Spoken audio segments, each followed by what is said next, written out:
గ్రంథము 45వ అధ్యాయం 22వ వచనం. మీరు ఏమి చూడవచ్చు, అక్కడ పాంప్లెట్లో ఉన్నటువంటి పై మాటలు చదివితే అర్థమైపోతుంది. ఏముంది అక్కడ? భూదిగంతముల నివాసులారా నా వైపు చూసి రక్షణ పొందుడి అని ఉంది. ఈ రాత్రి ఇక్కడ ఏ వాక్య భాగం పంచుకోవాలని ప్రభువుని అడుగుతూ ఉంటే పరిశుద్ధాత్మ దేవుడు ఆ పాంప్లెట్లో ఏ వాక్యం అయితే ముద్రించారో దాని మీద వర్తమానం మిమ్మల్ని చెప్పడం జరిగింది. వాస్తవానికి పాంప్లెట్ నా దగ్గర రాలేదు, కానీ దేవుడిని అడుగుతూ ఉన్నప్పుడు దేవుడు నాకు ఈ మాట చెప్తాం. అదే సమయంలో మా పాస్టర్ గారు చెప్పారు, శ్రమలో వాళ్ళు స్టేటస్లో పెట్టారట, పాంప్లెట్ పెట్టారట అని. ఆ పాంప్లెట్లో ఏ వాక్యం ఉందని చెప్పేసి అంటే పాస్టర్ గారు చదివి వినిపించారు.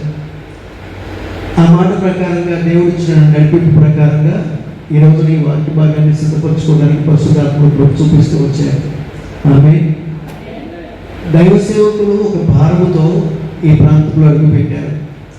దైవ సేవకులు ఒక భారముతో ఈ ప్రాంతంలో పరిచయం చేస్తున్నారు. దైవ సేవకులు అదే భారముతో ఆ మాటను కూడా ముద్రించడం జరిగింది. ఈ రాత్రి పరిశుద్ధాత్మ దేవుడు మనతో మాట్లాడాలని మనమందరము ప్రార్థనాపూర్వకంగా సిద్ధపడి ఉందాం. ప్రభువా నాతో మాట్లాడండి అని.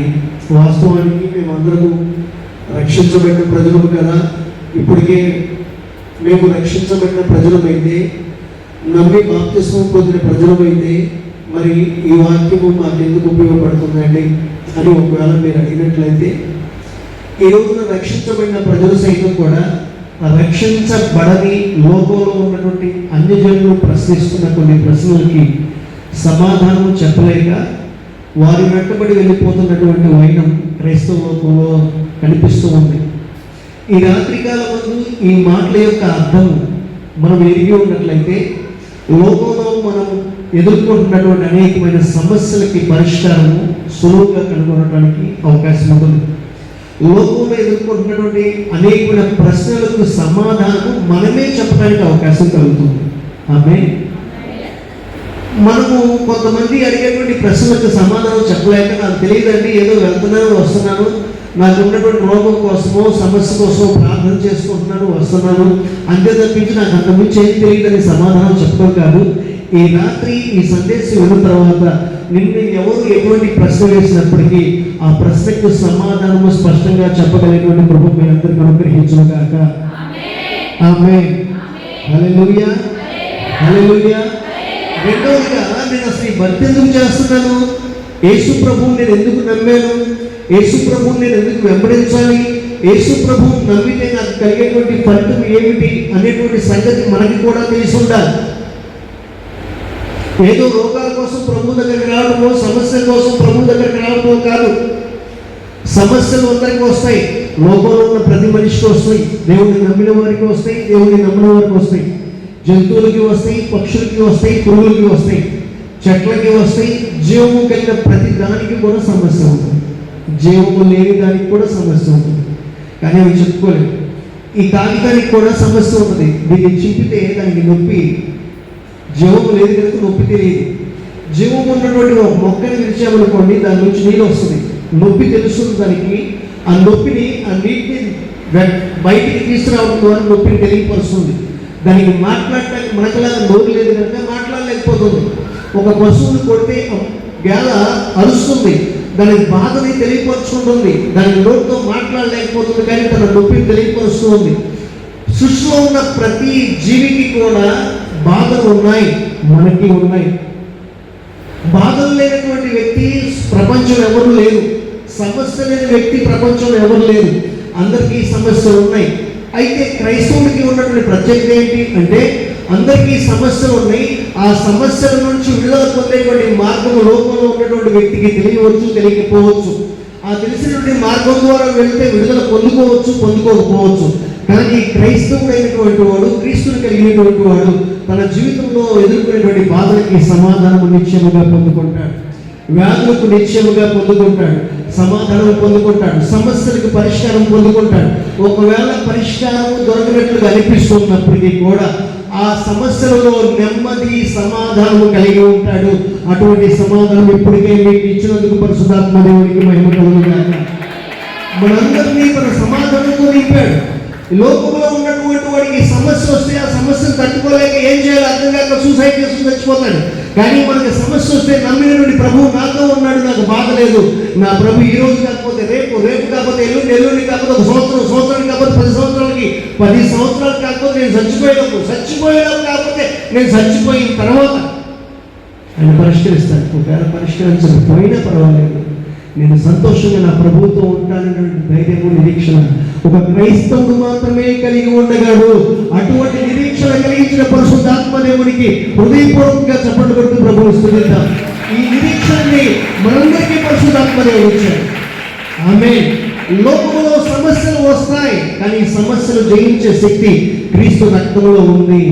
క్రీస్తుని కలిగినటువంటి వాడు సమస్యకి భయపడ్డు, కానీ సమస్యని కలిగించేటువంటి శత్రువు వెనకాల పడి వాడిని తరుముకుంటూ వెళ్ళిపోతాడు. ఆమేన్. హల్లెలూయా, హల్లెలూయా. కనుక క్రీస్తు ప్రభువును కలిగినటువంటి మనము, మీరు ఎంతో ధన్యులు. ఆమేన్, ఆమేన్.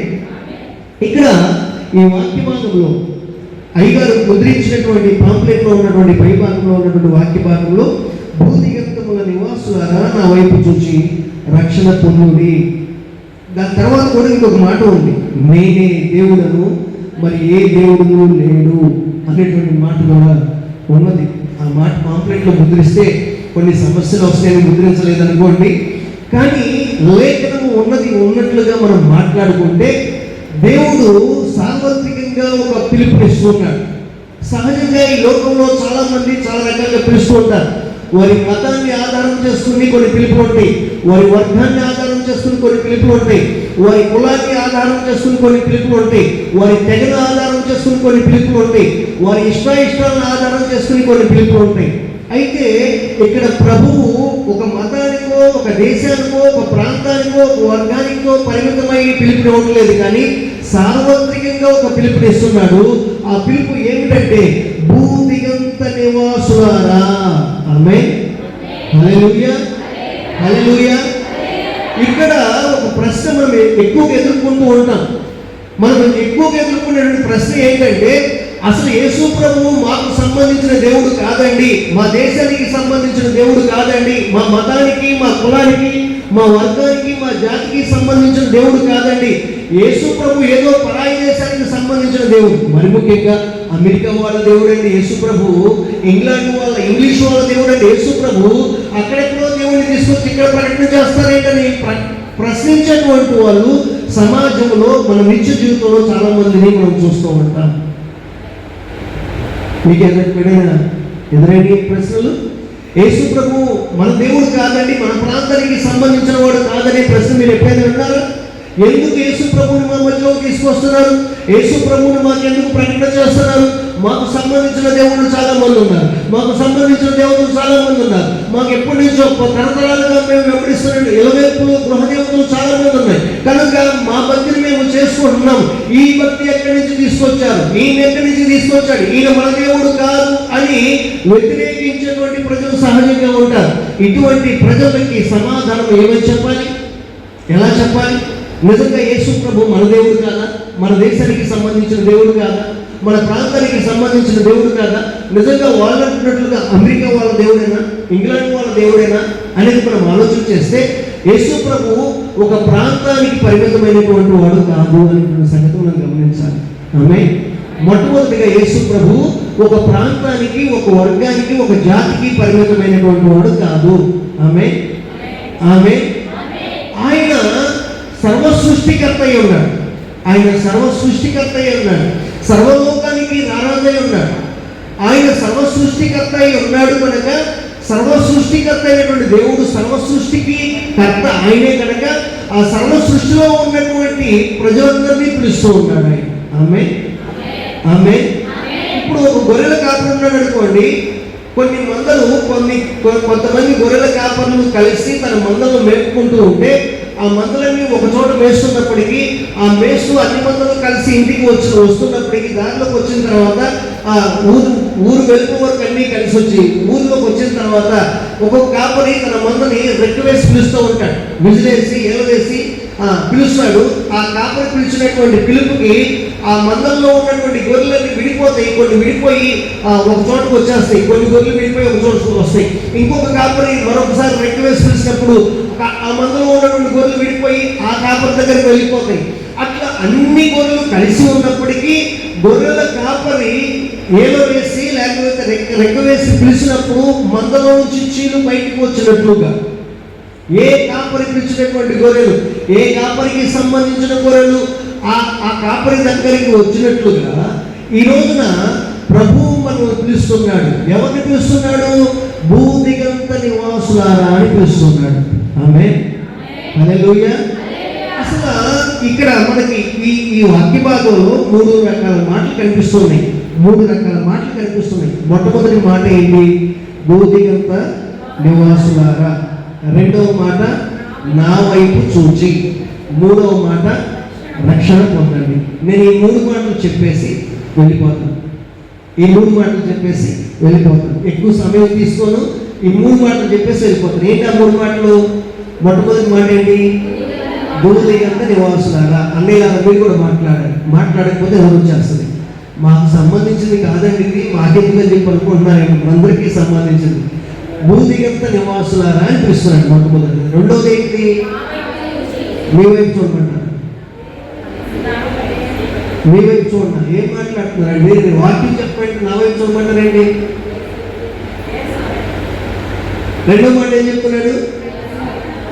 ఏం మాట్లాడుతున్నారా? అక్కడ వేసి వైపు చూడమన్నాడా? ఏమని చెప్తున్నాడు? మరలా నా వైపు చూడమంటున్నాడు. ఓకే, అక్కడ దేవుడు పిలుస్తున్నాడు కనుక మీరు చెప్పిందే కరెక్ట్. రెండో మాట ఏం చెప్తున్నాడు? నా వైపు చూడమంటున్నాడు. మూడవదిగా రక్షణ పొందని అంటున్నాడు. ఇక్కడ సార్వత్రికంగా దేవుడు ఒక పిలుపు ఇస్తున్నాడు. ఆ పిలుపులో 3 మెట్లు ఉన్నాయి.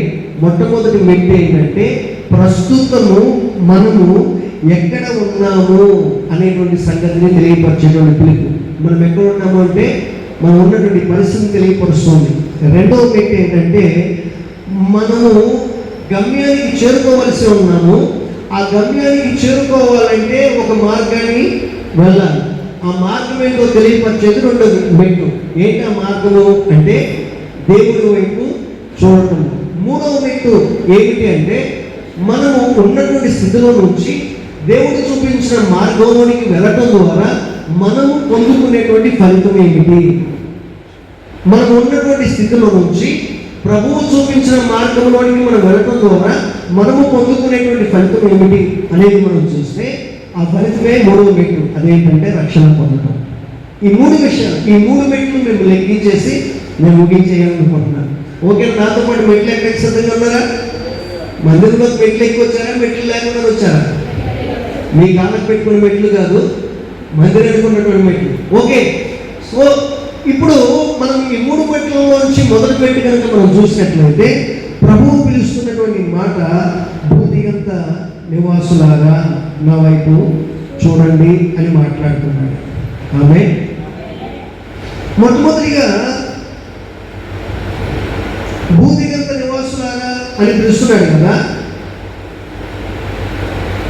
ఈ పిలుపును బట్టి, ఈ పిలుపులో ఉన్నటువంటి ఆంతర్యాన్ని బట్టి యేసు ప్రభువు ఒక ప్రాంతానికి, ఒక దేశానికి, ఒక వర్గానికి సంబంధించిన వాడు కాదు. ఆయన సార్వత్రికమైన దేవుడు అని తెలుసుకోవడానికి అవకాశం కలుగుతుంది. ఎందుకు అంటే మనకి పరిమితులు ఉన్నాయి, దేవుడికి పరిమితులు లేవు. మనకు హద్దులు ఉన్నాయి, దేవుడికి హద్దులు లేవు. మనకు నియమాలు ఉన్నాయి, దేవుడికి నియమాలు లేవు. దేవుడు సర్వ శక్తివంతుడు. ఆమేన్, ఆమేన్. దేవుడు సర్వవ్యాపి. ఆమేన్. దేవుడు సర్వజ్ఞాని. ఆమేన్. దేవుడు పరిశుద్ధుడు. ఆమేన్. ఇటువంటి కొన్ని లక్షణాలు ఉన్నాయి దేవునికి. అటువంటి లక్షణాలు కలిగినటువంటి వాడు దేవుడు. ఆ లక్షణాలు కలిగినటువంటి వాడు మన ప్రభువైనటువంటి యేసుక్రీస్తు.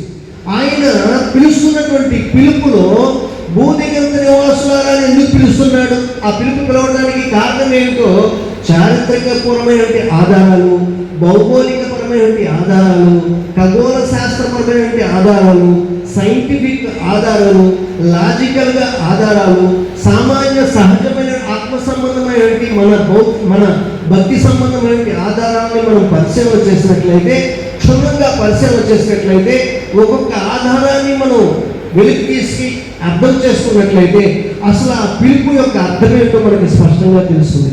ఆమేన్, ఆమేన్.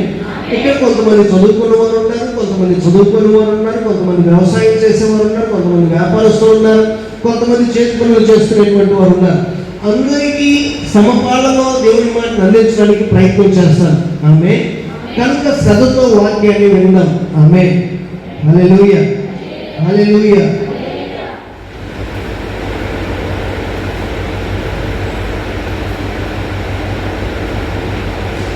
ఖగోళ శాస్త్రం ప్రకారంగా మనం పరిశీలన చేసినట్లయితే, ఖగోళ శాస్త్ర ప్రకారంగా మనం పరిశీలన చేసినట్లయితే వరల్డ్ మ్యాప్, ప్రపంచ మ్యాప్ను కనుక మనం చూస్తే ఇస్రాయేల్ దేశం ఎక్కడ ఉంది, మన భారతదేశం ఎక్కడ ఉంది? ఎందుకంటే మనకు మొట్టమొదటి ప్రశ్న ఏంటి?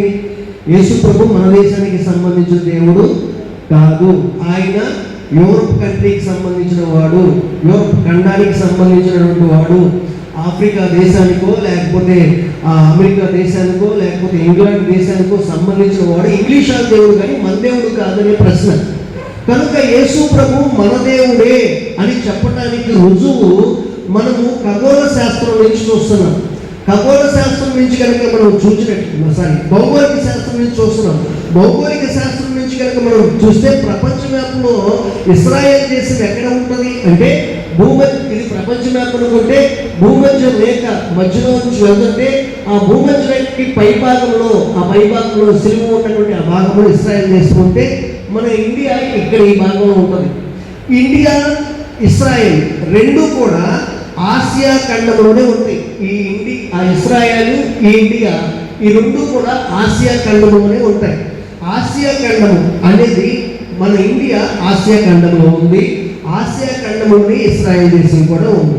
మరి మన వాళ్ళు చెప్తున్నటువంటి అమెరికా కానీ, మన వాళ్ళు చెప్తున్నటువంటి ఇంగ్లాండ్ కానీ, మన వాళ్ళు చెప్తున్నటువంటి యూరోప్ కానీ, ఇవన్నీ ఎక్కడ ఉన్నాయంటే యూరోప్ ఖండంలో, ఐరోపా ఖండంలో ఉంది.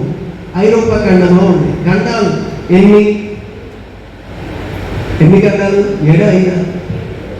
సో ఈ ఖండాలు మరి ఇప్పుడు అన్నీ చెప్పుకుంటే సమయం సరిపోదు. అట్లా ఇంగ్లాండు, అమెరికా ఈ రెండు కూడా యూరోప్ ఖండంలో, ఐరోపా ఖండంలో ఉంటే భారతదేశము, ఇస్రాయేలు ఇవి రెండు కూడా ఆసియా ఖండంలో ఉన్నాయి. కనుక యేసు ప్రభు ఏ ఖండానికి సంబంధించిన వాడు అంటే ఆసియా ఖండానికి సంబంధించిన వాడు. మనం ఏ ఖండానికి సంబంధించినటువంటి వాడు అంటే ఆసియా ఖండానికి సంబంధించిన వాడు. ఇప్పుడు యేసు ప్రభు ఎవరు వాడంటే మనవాడే. ఆమేన్, హల్లెలూయా.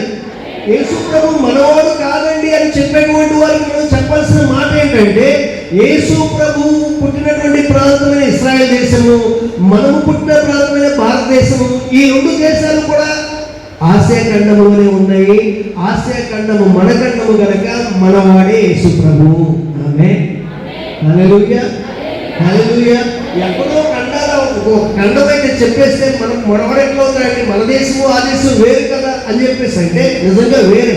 కానీ ఒక పోటీ పెడుతున్నారు, ఒక క్రికెట్ మ్యాచ్ పెడుతున్నారు అనుకోండి, బద్రువారిగూడానికి సీతారాంపురానికి మధ్యలో పోటీ పెడితే ఇక్కడ ఈ బద్రువారిగూడలో ఉన్నటువంటి ఆటగాళ్ళు, సీతారాంపురంలో ఉన్నటువంటి ఆటగాళ్ళు అందరూ కలిసి పోటీగా పోరాటం చేస్తూ ఉంటే ఊళ్ళో ఉన్నటువంటి వాళ్ళు, ఏ ఊరికి సంబంధించినటువంటి వాళ్ళు ఆ ఊరు పక్కన ఉండి వాళ్ళకి జైలు కొడుతూ ఉంటారు. ఏం వేస్తుంటాడు? మావాడు చెప్పుకుంటారు, మా ఊరి వాడు. ఇక్కడ మన వాడట్లేదు, కానీ అక్కడ మన ఊరికి సంబంధించిన వాడు ఆడుతున్నాడు కనుక వాడి మీద అభిమానం మనకు ఉంటుంది. మన ఊరి మీద ఉన్నటువంటి అభిమానంతో మావాడు అని చెప్తాం. మన ఊరికి సంబంధించిన వాడు ఏ కులానికి సంబంధించిన వాడో మనకు అనవసరం, వాడు ఏ మతానికి సంబంధించిన వాడో మనకు అనవసరం, వాడు ఏ దేశానికి ఏ జాతికి సంబంధించిన వాడో మనకు అనవసరం. మన అవసరం ఏంటయ్యా అంటే, మన ఆలోచన ఏంటయ్యా అంటే వాడు మన ఊరికి సంబంధించిన వాడు, మన ఊరి తరపు నుంచి ఆడుతున్నాడు కనుక వాడికి మనం చేయబడుతున్నాం కదా. ఇప్పుడు బద్రువారిగూడెము, సీతారాంపురం కాకుండా మండల స్థాయిలో పోటీలు పెట్టారనుకోండి, ఆగిరిపల్లి మండలానికి నూజివీడు మండలానికి పోటీ పెడితే, ఇప్పుడు మన ఊరిలోంచి ఎవరు లేకపోయినప్పటికీ మన మండలం, ఈ మండలం ఆగిరిపల్లి నూజివీడు మండలానికి సంబంధించినటువంటి మనము మనవాడు మావాడు అని నూజివీడు మండలంలో ఉన్నటువంటి వారి కోసం మనం తెలియజేయగలుగుతూ ఉంటాం. మొన్న ఐపీఎల్ పెట్టారు, 2020 మ్యాచ్ పెట్టారు. అక్కడ రాష్ట్రాల తరపు నుంచి పోటీలు జరిగినాయి. మహారాష్ట్రం అని చెప్పేసి రాష్ట్రాల తరపు నుంచి ఆడుతున్నటువంటి వాళ్ళకి జడ్జీలు కొడుతూ వచ్చారు, బెట్టింగ్లు రాసుకుంటూ వచ్చారు. అది వేరే సంతోషం అనుకోండి.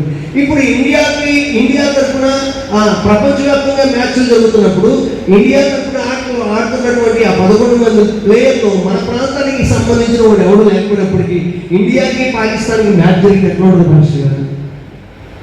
టీవీ ముందు నుంచి కథలు, ఆ క్రికెట్ పిచ్ ఉన్నటువంటి వాళ్ళు, మీరు సీరియల్ వస్తే కనుక సీరియల్ నుంచి కదలకుండా, టీవీ నుంచి కదలకుండా, భర్తకి మంచిగా ఇద్దామా, భోజనం పెడదామని ఆలోచనలు ఎక్కడ కూర్చొని చూసారా?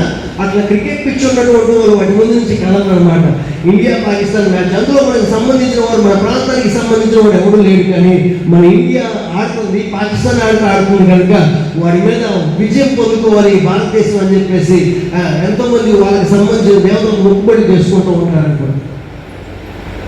మన ప్రాంతానికి సంబంధించిన వ్యక్తి కాకపోయినప్పటికీ ఇండియాకి సంబంధించిన వ్యక్తి కనుక ఆ వ్యక్తికి సపోర్ట్ చేస్తూ అనేక మంది అనేక బెట్టింగ్లు కాస్తూ ఉంటారు, అనేక ప్రయత్నాలు చేస్తూ ఉంటారు, అనేక సపోర్ట్లు ఇస్తూ ఉంటారు. వాడు మన కుటుంబ వ్యక్తి కాదు, మనకు సంబంధించిన వ్యక్తి కాదు, మన ప్రాంతానికి మన రాష్ట్రానికి సంబంధించిన వ్యక్తులు ఎవరు లేరు. అసలు వేరే రాష్ట్రాలకు సంబంధించినటువంటి వాళ్ళు కొంతమంది కలిపి ఇండియా టీంలో పెట్టేసి పాకిస్తాన్తో గేమ్ ఆడుతున్నారు. అటువంటి పరిస్థితుల్లో ఆ గేమ్లో ఇండియాకి సపోర్ట్ ఇస్తూ ప్రయత్నాలు చేసేవాళ్ళు సమాజంలో చాలా మంది ఉంటారు. ఓకే, ఈ మాట ఎందుకు చెప్తున్నానంటే, మనకి సంబంధం లేకపోయినప్పటికీ ఆ వ్యక్తి ఆట ఆడుతుంటే, మన దేశం తరఫున ఆట ఆడుతుంటే ఆ వ్యక్తికి మనం సపోర్ట్ చేస్తామే, ఇండియా గెలవాలని కోరుకుంటామే. మరి ఆసియా ఖండానికి సంబంధించినటువంటి యేసు ప్రభువు, ఆసియా ఖండానికి సంబంధించిన వారు మనము కనుక, మన ఖండానికి సంబంధించిన వాడు కనుక యేసు ప్రభువు మనవాడే. ఆమేన్. యేసు ప్రభు అమెరికా వాడు దేవుడు అంటే మీరు ఒప్పుకోవద్దు. యేసు ప్రభు ఎవరు దేవుడు? మన దేవుడు. ఎందుకు దేవుడు మన దేవుడు? ఆయన మన ఖండంలో పుట్టాడు. ఆయన మన ఖండంలో పుట్టాడని మన దేవుడు అని చెప్తామా? అలా మాత్రమే కాదు, ఆయన భూమధ్యరేఖకి దగ్గరగా ఉన్నటువంటి ఇజ్రాయెల్ దేశం, అంటే భూమికి మధ్యలో ఆ పై భాగంలో ఉన్నటువంటి దేశాలకి, కింద భాగంలో ఉన్న దేశాలకి, ఆ ప్రక్క దేశాలకి, ఈ ప్రక్క దేశాలకి మధ్యలో పుట్టిన కారణం ఏంటంటే, నేను అందరికీ దేవుడినై ఉన్నాను చెప్పడానికి. ఆమేన్. హల్లెలూయా. కనుక భౌగోళికంగా మనం చూస్తే, ఆ మ్యాప్ని ఆధారం చేసుకుని చూస్తే యేసు ప్రభు మన ఖండానికి సంబంధించిన దేవుడు అని మనం చెప్పవచ్చు. ఆమేన్. రెండోదిగా చారిత్రక ఆధారాన్ని కనుక మనం చూసినట్లయితే మనము వాస్తవానికి మనుషులు తమ స్వార్థపూర్వమైన ఆలోచనల కోసం, తమ పనులను సాగించుకోవడం కోసం ప్రాంతాలుగా, దేశాలుగా, రాష్ట్రాలుగా విభజించబడి విడిపోయి వచ్చినటువంటి పరిస్థితి. ప్రారంభంలో దేశాలు విభాగించబడిన మాట వాస్తవమే.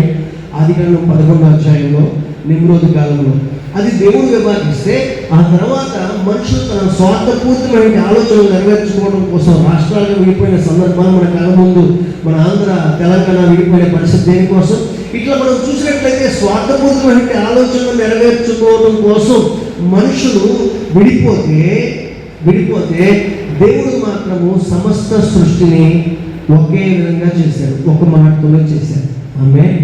ఆయన సమస్త సృష్టికి కర్త అయి ఉన్నాడు. ఆయన సృష్టించినప్పుడు హద్దులు, ఎలలు ఎక్కడ ఏర్పాటు చేయలేదు. భూమి అంతటికి కూడా ఒకే విధంగా కలగజేశాడు. ఆ భూమి అంతటినీ కూడా ఒకే మాటతో కలగజేసేటువంటి వాడుగా ఉన్నాడు. మనం గమనిస్తే యేసు ప్రభువు సమస్త లోకానికి ఎట్లా దేవుడు అని చెప్పాలి అనేటువంటి విషయాలు కనుక మనం చూస్తే, మనము చూస్తున్నటువంటి మన ప్రాంతంలో అక్కడ ఆకాశంలో కనిపిస్తున్న సూర్యుడు కానీ, ఆకాశంలో కనిపిస్తున్న చంద్రుడి నుంచి వచ్చేటువంటి వెన్నెల కానీ, ఆకాశంలో వచ్చేటువంటి సూర్యుడి నుంచి వచ్చేటువంటి ఆ కాంతి మనకు మాత్రమే వస్తుందా? ప్రపంచంలో ఉన్నటువంటి మిగిలిన దేశాలకు కూడా వస్తుందా? సూర్యుడు ఏ దేశానికి సంబంధించిన వాడు? సూర్యుడు ఏ దేశంలో పుట్టాడు? సూర్యుడు ఏ ప్రాంతానికి చెందినవాడు? చంద్రుడు ఏ ప్రాంతానికి చెందినవాడు? నక్షత్రాలు ఏ ప్రాంతానికి చెందినటువంటి వారు చెప్తారా ఎవరైనా? నక్షత్రాలు కానీ సూర్యచంద్రులు కానీ వీరందరూ ఏ ప్రాంతానికి చెందినవారు అంటే ఆయన ఏ ప్రాంతానికి చెందినవారు కదా, అందరికీ చెందినటువంటి వాడు అని మనం చెప్తాం. సో సూర్యుడు ప్రకాశిస్తున్నప్పుడు, కాంతిని వెదజల్లుతున్నప్పుడు, వెలుగును పంపిస్తున్నప్పుడు, సూర్యుడా నువ్వు భారతదేశంలో మాత్రమే ప్రకాశించు, అమెరికాలో ప్రకాశించవద్దని చెప్పలేదు కదా దేవుడు. అమెరికాలో ప్రకాశిస్తున్న సూర్యుడే ఇండియాలో కూడా ప్రకాశిస్తున్నాడు. ఆఫ్రికాలో ప్రకాశిస్తున్న దేవుడే ఆ యూరోప్ కంట్రీస్లో కూడా ప్రకాశిస్తూ ఉన్నాడు. సూర్యుడు అందరికీ కూడా తన వెలుగును పంపిస్తున్నట్లుగా దేవుడు మనందరికీ ఒక్కడై ఉన్నాడు. ఆమేన్, ఆమేన్, ఆమేన్. సూర్యుడు అందరికీ ఒక్కడే అయినప్పుడు దేవుడు కూడా అందరికీ ఒక్కడే. ఆమేన్. ఇంకొక మాట, ఇప్పుడు మీ ప్రాంతంలో కురిసేటువంటి వర్షం పడుతున్నా మీ ఊళ్ళో? ఆ వర్షం పడే కదండి మనం ఇట్లా ఈ లోపల కూర్చోబెట్టి ఉక్కుపోతా చెమటతో తడిపేస్తుంది. లేకపోతే ఎక్కడ ఉండేవాళ్ళం మనం? ఇప్పుడు కారు బయట ఉండేవాళ్ళం కదా, చక్కని సమాని గాలిలో ఏసీలో ఉన్నట్లుగా. సో మీ ప్రాంతంలో పడేటువంటి వర్షానికి మా ప్రాంతంలో పడేటువంటి వర్షానికి ఏమైనా తేడా ఉందా? వర్షపు రంగు ఏమైనా మారుతుందా? వర్షపు నీటి యొక్క రుచి ఏమైనా మారుతుందా? పోయి మన ప్రాంతాలు పక్కపక్కన ఉన్నాయనుకోండి, మన ప్రాంతం మన దేశంలో పడేటువంటి వర్షానికి అమెరికాలో పడేటువంటి వర్షానికి ఏమైనా తేడా ఉందా? ఆ వర్షపు రుచిలో కానీ, రంగులో కానీ, నీటిలో కానీ మార్పు ఏమైనా ఉందా? మార్పు ఏమీ ఉండదు. అన్ని ప్రాంతాల్లో పడేటువంటి వర్షము ఒకటే. వర్షము ఒకటే అయినప్పుడు, మేఘములు ఒకటే అయినప్పుడు, ఆ మేఘముల్ని వర్షములను సృష్టించిన సృష్టికర్త కూడా ఒక్కడే. ఆయనే ప్రభువైనటువంటి యేసుక్రీస్తు. ఆమేన్, ఆమేన్. అలాగే ఖగోళ శాస్త్ర ప్రకారంగా, సైంటిఫిక్ ఆధారాలుగా మనం చూసినట్లయితే భూదిగంతాలు అంటే శాస్త్రీయంగా మనం ఎట్లా అర్థం చేసుకోవాలి అనేటువంటి మాటలు మనం ఆలోచన చేస్తే, ఖగోళ శాస్త్ర ప్రకారంగా భూమి గుండ్రంగా ఉంటుంది. భూమి ఎలా ఉంటుంది? బాల్ లాగా గుండ్రంగా ఉంటుంది. గుండ్రంగా ఉన్నటువంటి ఈ భూమి తన చుట్టూ తాను తిరుగుతూ సూర్యుని చుట్టూ తిరుగుతున్నప్పుడు భూమి మీద సూర్యకిరణాలు పడుతూ ఉంటాయి. నిటారుగా సూర్యకిరణాలు పడుతూ ఉన్నప్పుడు ఆ కిరణాల యొక్క ప్రభావం చేత ఆ ప్రాంతం నిటారుగా పడే సూర్యకిరణాలు పడే ప్రాంతం ఒక రకంగా ఫలిస్తుంది. కొంత సూర్యకిరణాలు తక్కువగా పడేటువంటి ప్రాంతం మరొక రకంగా ఫలిస్తుంది. అసలు సూర్యకిరణాలు పడనటువంటి ప్రాంతం ఉంటుంది, ధ్రువ ప్రాంతాలు అంటారు వాటిని. ఏ ఖండాలు వాటిని అంటార్కిటికా, ఆ చివర ధ్రువ ప్రాంతాలు అంటార్కిటికా అనుకుంటున్నాను. ఆ చివరి ధ్రువ ప్రాంతాల్లో ఉన్నటువంటి ఆ భూమి చివరి ప్రాంతంలో సూర్యకిరణాలు వంకరగా పడుతూ ఉంటాయి.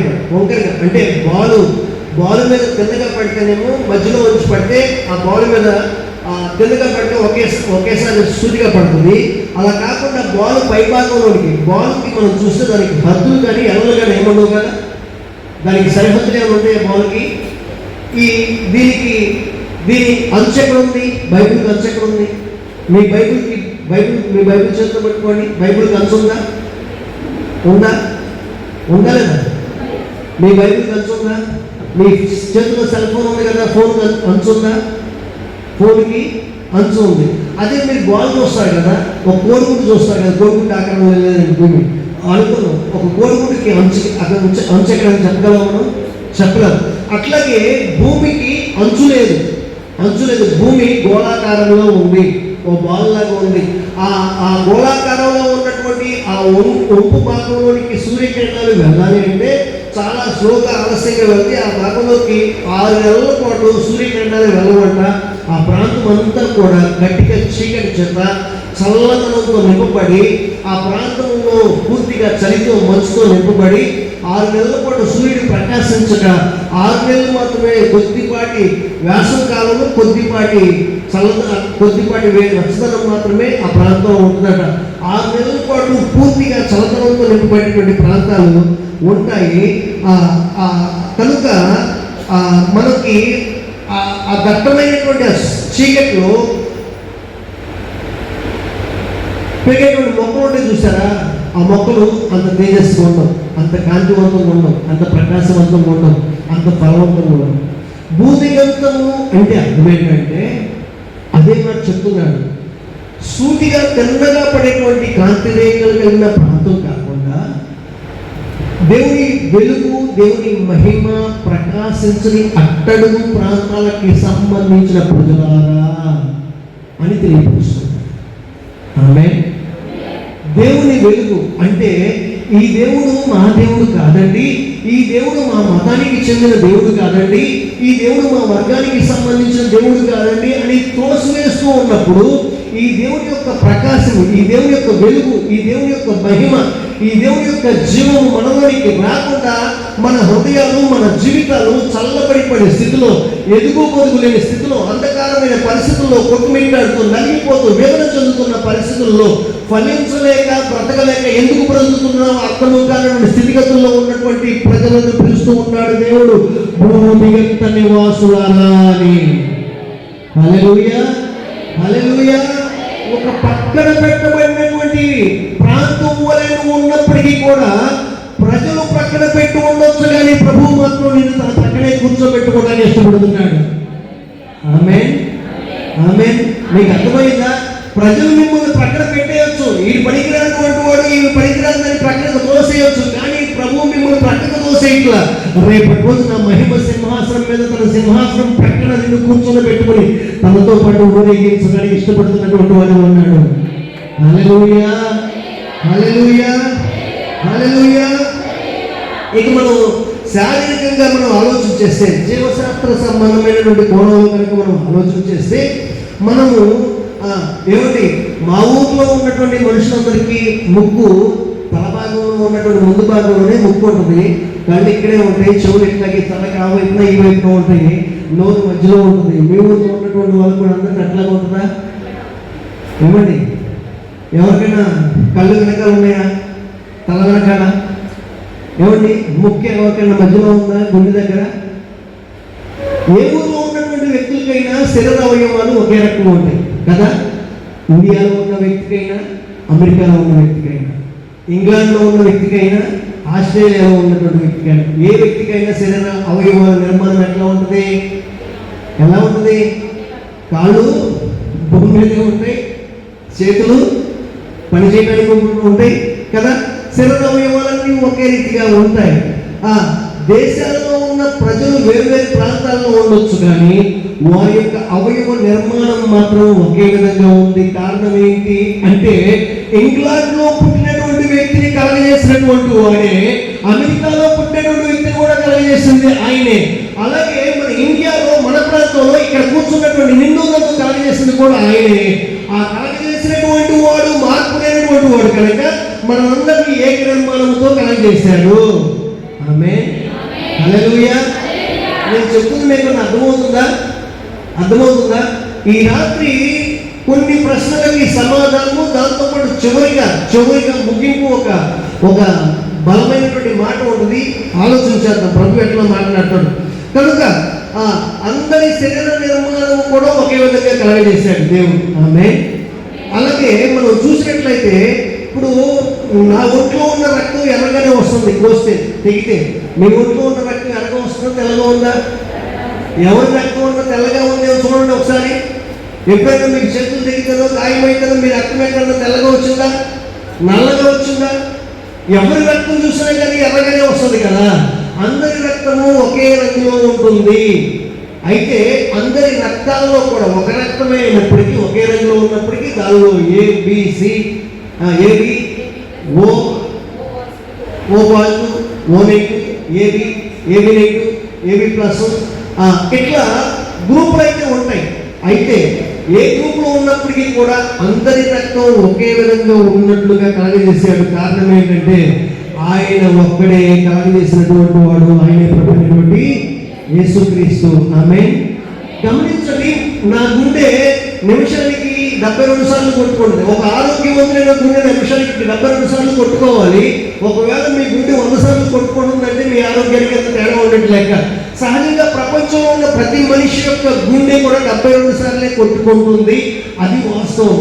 అందరికీ కూడా మనిషి బ్రతకాలంటే పీల్చుకునేది కార్బన్ డైఆక్సైడ్ పీల్చుకుని బ్రతికేవాడు ఎవరైనా ఉన్నాడా?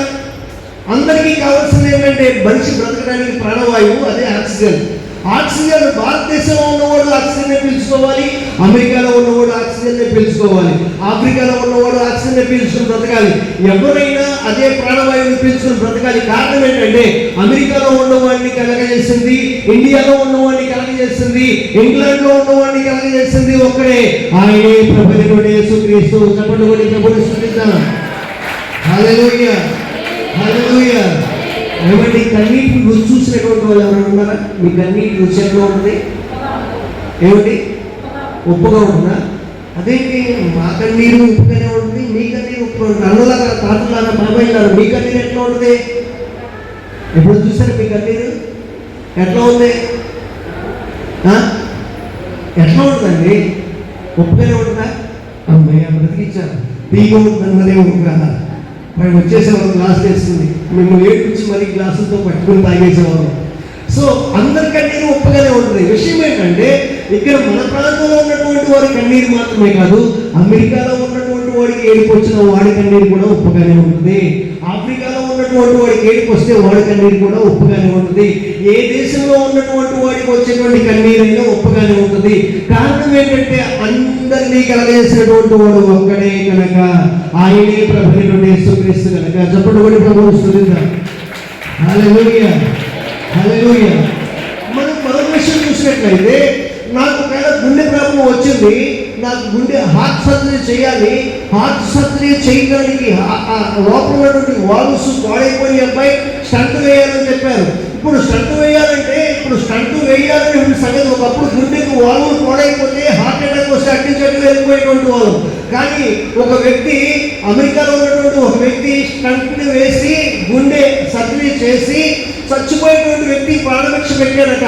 ఆ ప్రాణభిక్ష పెట్టడం ద్వారా ఆ దేశంలో ఆ వ్యక్తులకి ప్రాణం పోయబడుతూ వచ్చింది.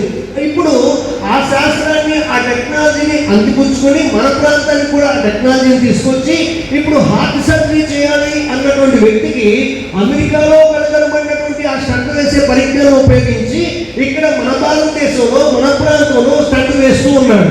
సో ఇప్పుడు అమెరికాలో కనుగొనబడినటువంటి స్టంట్ వేసే విధానాన్ని మన భారతదేశంలో ఉపయోగిస్తే ఎట్లా సరిపోతుందండి? చెల్లుబాటు అవ్వదు కదా, అంటే కుదరదు కదా. అమెరికా దేవుడు మా బొద్దని పోసేస్తున్నామే, అమెరికా దేశంలో కనుగొనబడినటువంటి ఈ స్టంట్ వేసే విధానాన్ని భారతదేశంలో ఎందుకు ఉపయోగిస్తున్నాం? అర్థమవుతుందా? ఎక్కడ ఉపయోగించినప్పటికీ ఆ విధానం ఒకటే కనుక. ఎందుకంటే ఎక్కడ మనిషి అయినా ఒక్కడే కనుక, ఎక్కడి మనిషి యొక్క గుండె అయినా 72 సార్లే కొట్టుకున్నది కనుక, ఎక్కడ మనిషి అయినా ఆక్సిజన్ పీల్చుకుంటాడు కనుక, ఎక్కడ మనిషి యొక్క శరీర ఆకృతి ఒక విధంగా ఉంటుంది కనుక, ఎక్కడ మనిషికైనా అవయవాల నిర్మాణం ఒకే విధంగా ఉంటుంది కనుక, ఆ అవయవాల్లో ఎక్కడ లోపం కలిగినప్పటికీ ఆ లోపాన్ని సరిచేసేటువంటి మందు ఒకే విధంగా ఉంటుంది కనుక, ఆ మందు అమెరికాలో కనిపెట్టబడినా, ఇస్రాయేల్లో కనిపెట్టబడినా, ఇంగ్లాండ్లో కనిపెట్టబడినా, ఇండియాలో కనిపెట్టబడినా, ఎక్కడ కనిపెట్టబడినప్పటికీ మిగిలిన ప్రాంతాల్లో ఉన్న ప్రజలందరికీ అది అవసరంగా మారుతుంది. ఎందుకు మారుతుంది? అందరినీ కలిగేసిన సృష్టికర్త ఒక్కడే, ఆయనే ప్రభువైన యేసుక్రీస్తు. ఆమేన్, హల్లెలూయా, హల్లెలూయా.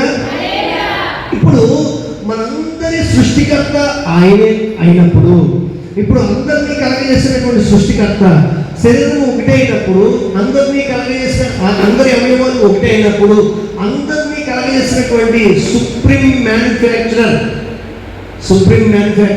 అంటే సృష్టికర్త ఎవడు? ఒక్కడే ఉండాలి, ఆయనే ప్రభు అయినటువంటి యేసుక్రీస్తు. అపోస్తలుల కార్యం 15వ అధ్యాయం 26వ వచనంలో అపోస్తలుడైన పౌలు అంటాడు, యావత్ భూమి మీద కాపురం ఉండుటకు ఆయన ఒకరి నుండి ప్రతి జాతి మనుషుని సృష్టించాడు అని. ఒకే రక్తం నుండి ప్రతి జాతిని సృష్టించాడు యేసు ప్రభు. యావత్ భూమి మీద కాపురం ఉండుటకు, భూమి మన భారతదేశంలో ఉన్నటువంటి వారి మీద కాదు, ఆ ఇశ్రాయేల్ దేశంలో ఉన్న ప్రజల గురించి మాత్రమే కాదు, యావత్ భూమి మీద, భూ ప్రపంచమంతట్లో కాపురం ఉండటం కొరకు ప్రజల్ని ఒక మనిషి నుంచే కలగజేశాడు. ఆ ఒక మనిషి నుంచే ఈ రోజున ప్రపంచవ్యాప్తంగా ఉన్నటువంటి మనుషులందరూ వచ్చారు. ఆ మనిషి ఒక్కడైనటువంటి ఆదాము హవ్వ నుంచి, ఆది దంపతుల నుంచి వచ్చినటువంటి వారే ఈ రోజున ప్రపంచవ్యాప్తంగా నివసిస్తున్నటువంటి వారు. ఆమేన్, హల్లెలూయా, హల్లెలూయా. కనుక యేసు ప్రభు తెల్లవారికి దేవుడండి, నల్లవారికి దేవుడండి, ఇంగ్లాండ్ వారికి దేవుడండి, వాళ్ళకి దేవుడండి, వీళ్ళకి దేవుడండి నమ్మొద్దు. ఆయన ఎవరికి దేవుడు అంటారు? ఎవరికి దేవుడు యేసు ప్రభు? అందరికీ దేవుడు. అందుకే యేసు ప్రభు అందరికీ దేవుడు, అందరికీ ప్రభు అని అపోస్తల కార్యంలో చెప్పబడుతూ ఉంది కదా. కనుక ఆయన యేసు ప్రభు మా ప్రాంతానికి సంబంధించిన వాడు కాదని చెప్పినప్పుడు మీరేం చెప్తారు?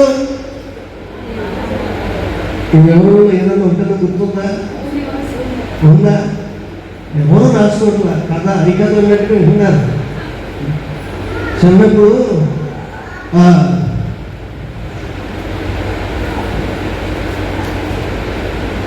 బుర్రకథ అంటే ఎట్లా ఉంటుందో చూద్దాం వెళ్ళాడంట ఒకడు.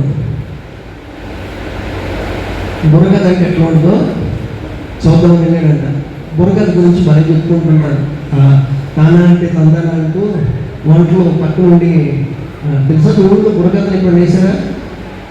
మీరు కదండి వేసారా? బుర్రకథ తెలుసా? అన్నదారా కూర్చున్నారా? ఆ బుర్రకథ గురించి మాట్లాడుతుంటే అసలు బుర్రకథ ఎట్లా ఉంటుంది చూద్దాం అంటే ఇవి పలానా ఊళ్ళో బుర్రకథ వేస్తాడంటే నా దగ్గర ఒక వెళ్ళాడంట. బుర్రకథ అంటే తెలియని ఉంటాడు. వెళ్ళాడు. వెళ్ళేసరికి అక్కడ ఎవరు లేరు, ఇంకా మొదలు పెట్టలేదు. వెళ్ళి ఒక చోట కూర్చున్నాడు. వాడు ఒక చోట కూర్చున్నాడు. స్తంభం ఉంటే స్తంభానికి ఆనుకుని కూర్చున్నాడు. అలా కూర్చుని ఎంతసేపు రావట్లేదు, స్టార్ట్ అవ్వట్లేదు. మన నిద్ర వచ్చేసింది, నిద్రపోయాడు. ఈలోపు అట్లా నిద్రపోయినప్పుడు వాడు స్తంభానికి ఆనుకుని కూర్చున్నాడేమో, ఇంకొక గుడ్డోడు వచ్చాడు అనమాట. ఆ గుడ్డోడు వచ్చి నిద్రపోయినటువంటి వాడి మీద ఏదో స్టూల్ లాగా ఉన్నాయి కదా అని చెప్పేసి వాడు బుద్ధి మీద కూర్చున్నాడు. గుడ్డోడు వచ్చి బుద్ధి మీద కూర్చుంటే ఆ పక్కనే ఇంకొక గుడ్డోడు ఉన్నాడు. ఏంట్రా ఎక్కడున్నావు ఏంట్రా అంటే, ఏదైతే బుర్రకథ వచ్చాక పక్కన స్టూల్ కూర్చొని కూడా కూర్చో అని చెప్పేసి పక్కన దానికి అది రెండో పక్కన ఊముని పడిపోయి ఉన్నాడు కదా. ఆవిడ మీద ఒక మెడ మీద కూర్చుంటే ఇంకొక నడుము మీద కూర్చున్నాడట. ఇద్దరు కూర్చున్నారు. బుర్రకథ అంటే ఎట్లా ఉంటుందంటే తెలియనటువంటి పిచ్చాడికి ఇట్లాగే ఉంటుంది కదా బుర్రకథ అని చెప్పేసి అట్లాగే నిద్రపోతా ఆ బాధను తట్టుకుంటూ ఉంటాడు. పూర్తిగా మొత్తం మీద తెల్లారిపోయిన తర్వాత కలుసుకున్నాడు ఫ్రెండ్స్ అంతా. వేరే ఎట్లా ఉందని బుర్రకథ అంటే ఎట్లా ఉంటుంది అంటే ఒళ్ళంతా నొప్పులు అన్నాడు. ఒళ్ళంతా ఒకటి నొప్పులు. వంటలు ఉంటారు కదా, మరి ఏమైనా మాట్లాడారా అంటే వంటలు మాట్లాడటం అటోటి ఇంకొక కూర్చుని నమ్మే ఒకటి చెప్తూ ఉంటాను.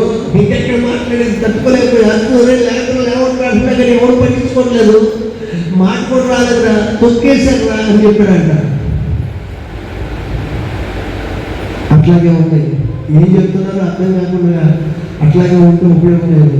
బుర్రకథ అంటే తెలియని వాడికి బుర్రకథ ఒళ్ళు ఉప్పు తీసుకొచ్చినట్లుగా మీకు కూడా తలపు తీసుకొస్తున్న వాక్యం ఎందుకు అనిపిస్తుందా? బోర్ అనిపిస్తుందా లేదా చెప్పమంటారా? ఓకే, ఇంకా మనం ముందుకెళ్ళినట్లయితే భూదిగంత నివాసము అంటే ఇంకొంచెం వివరిస్తాను.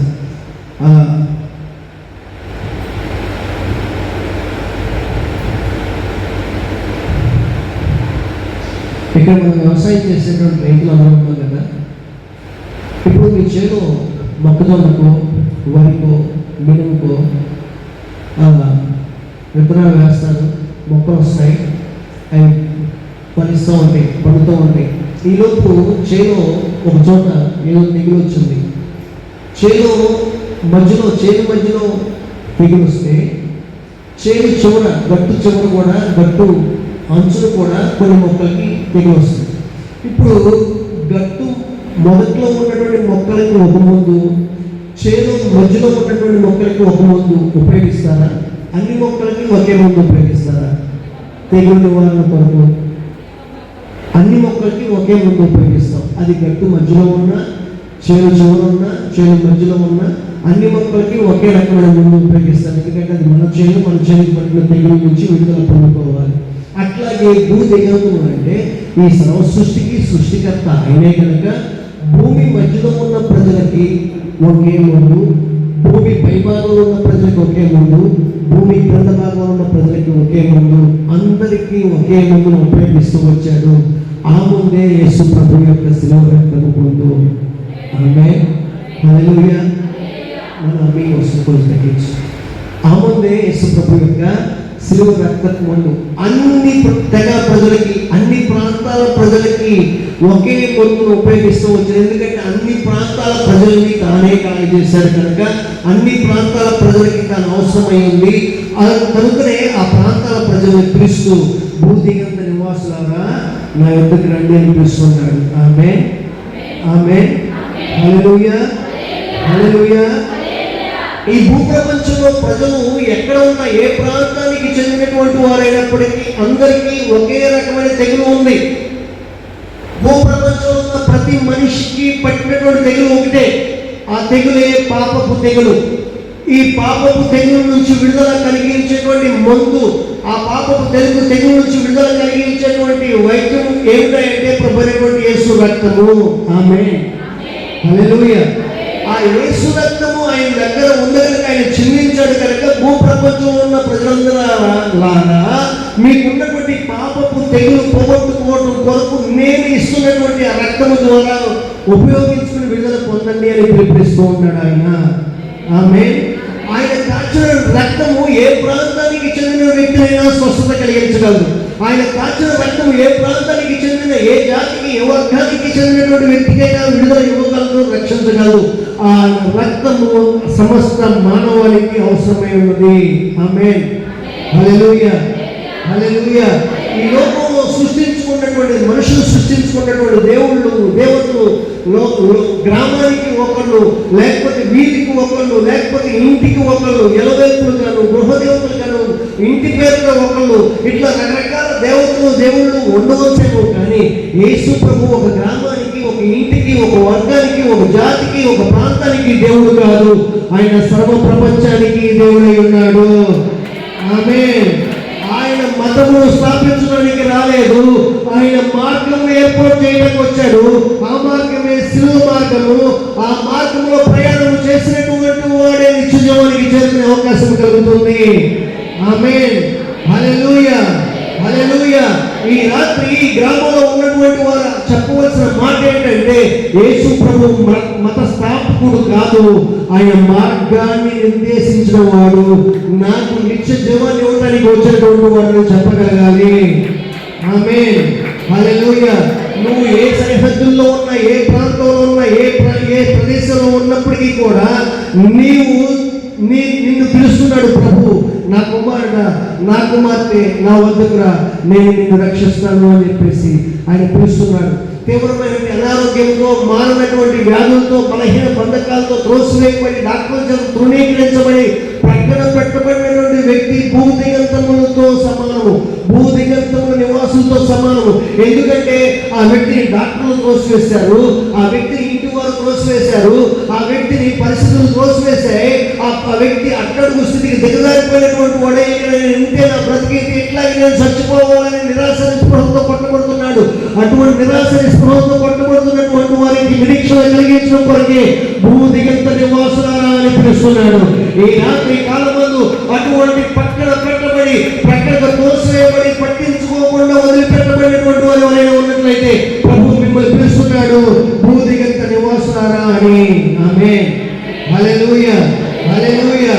పైకి నవ్వుతూ ఉండి లోపల వెచ్చగా, లోపల బాధతో, భారంతో నిండిపోయి ఎందుకు బ్రతుకుతున్నానో, ఎవరి కోసం బ్రతుకుతున్నానో, నేను ఎవరికి అవసరం లేదు, ఎవరికి అక్కరలేను, ఎవరికి ఉపయోగకరంగా లేను అని నీలో నీవే కృంగిపోతూ, కృషించిపోతూ వేదన చెందుతున్న వ్యక్తితో నువ్వు ఉన్నట్లయితే నిన్నే ప్రభు పిలుస్తున్నాడు భూదిగంత నివాసులారా అని.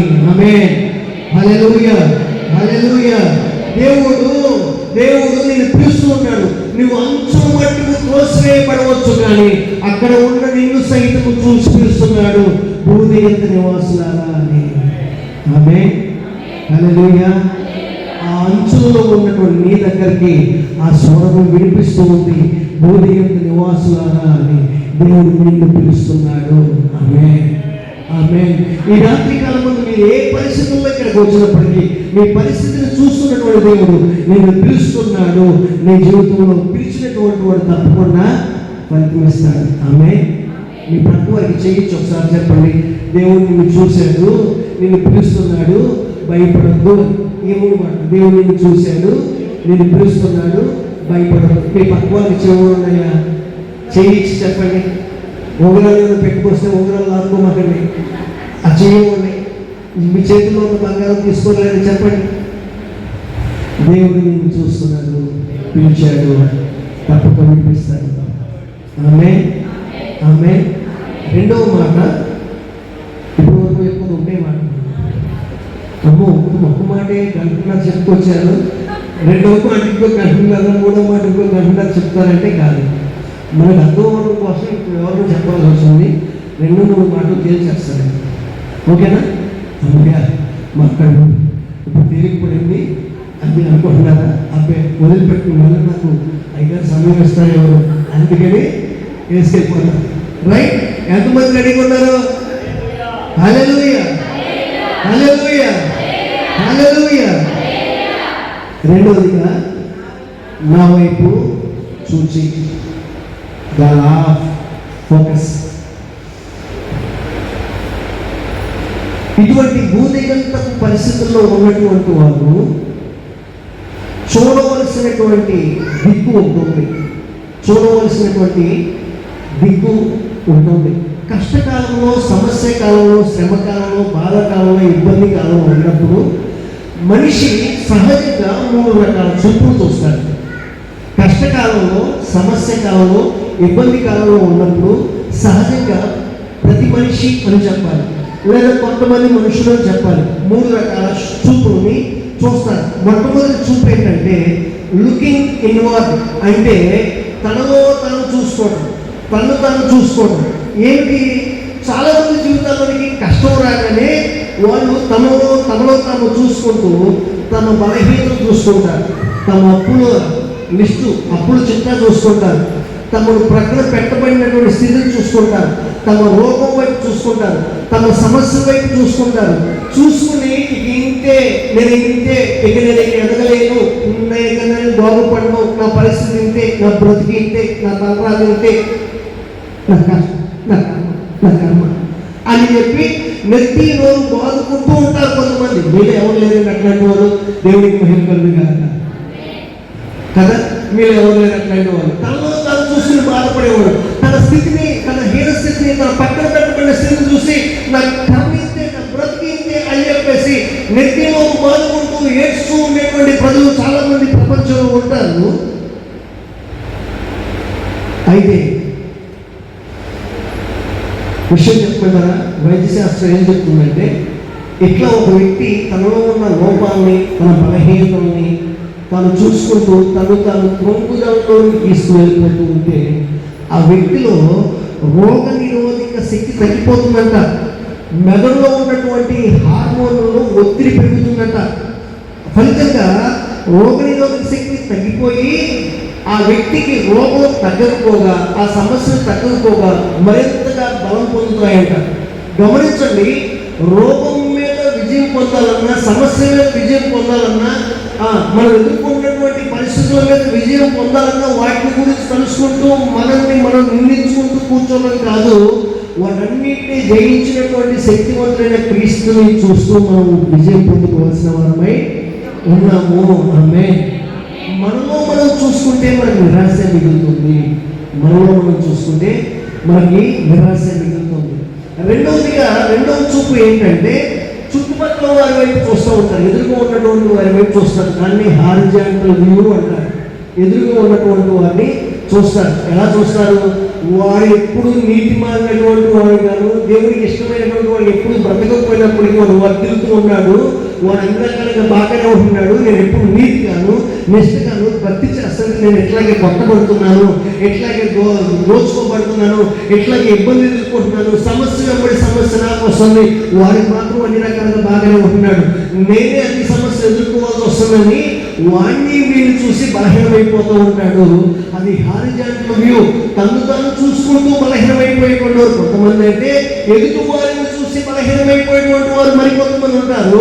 సమస్యల్లో ఉన్నప్పుడు చూడవలసింది ఎదుటి వారిని కాదు, నీలో నువ్వు చూసుకోవడం కాదు. ఆమేన్. హల్లెలూయా, హల్లెలూయా. ఇంకొంతమంది తమ కష్టం ఉన్నప్పుడు ధనవంతుల్లో లేదా గొప్ప వారిలో ఎవరొచ్చి సహాయం చేస్తారని వారి వైపు వీరి వైపు చూస్తూ ఉంటారు. కానీ సహాయం చేసేటువంటి వారి వైపు మాత్రం తప్పించి అక్కడి వైపు చూస్తూ ఉంటాడు. అందుకే బైబిల్లో దేవుడు మాట్లాడుతున్నాడు, నరులను నమ్ముకోవడం కంటే యెహోవాను ఆశ్రయించడం మేలని చెప్తూ ఉన్నాడు. హల్లెలూయా. మూడవ మనసు ఏంటంటే విమనస్సు. వీరు ఆదివారం భక్తులు అనమాట. ఆదివారం మందిరంలో పరిశుద్ధంగా ఉంటారు. ఆదివారం సాయంత్రం నుంచో లేకపోతే సోమవారం నుంచో ఆదివారం పవిత్రులు, సోమవారం నుంచి చెప్పండి కదా, మీరు ఎవరు కాదులే చెప్పండి. ఆదివారం ఏమో దేవదత్తులాగా ఉంటారు, సోమవారం ఏమో ఎవరిలాగా ఉంటారు? మీరే చెప్పాలండి, అక్కడ డాష్ పెడతానండి. సో వీళ్ళు మహాపరిశుద్ధులు అనమాట. వీళ్ళు ఆదివారం భక్తులు మాత్రమే. మందిరంలోకి వచ్చినప్పుడు దేవుడు అంటారు, మందిరం విడిచిపెట్టిన తర్వాత లోకం అంటారు, బంధువులు అంటారు, కట్టుబాట్లు అంటారు, కులం అంటారు, పద్ధతులు అంటారు. లేకపోతే వాళ్ళ ఇంటికి మేము వెళ్ళకపోతే మా ఇంటికి ఎవరు వస్తారండి? వాళ్ళ కార్యక్రమంలో మేము పాల్పొందుకొని మా కార్యక్రమానికి ఎవరు వస్తారండి? వాళ్ళు మాకు కావాలండి, కానీ మనం రక్షించిన ప్రభువు మనకు అవసరం లేదండి. వీళ్ళు విమర్శకులు, లోకానుసారులు. వీళ్ళు లోకంలో ఉన్నప్పుడు లోకంలో గొడుగు పట్టుకుంటారు, దేవుని దగ్గర వచ్చినప్పుడు దేవుడు గొడుగు పట్టుకుంటారు. దేవుని దగ్గరకు వచ్చినప్పుడు యేసయ్య స్తోత్రం అంటారు. లోకంలో ఉన్నప్పుడు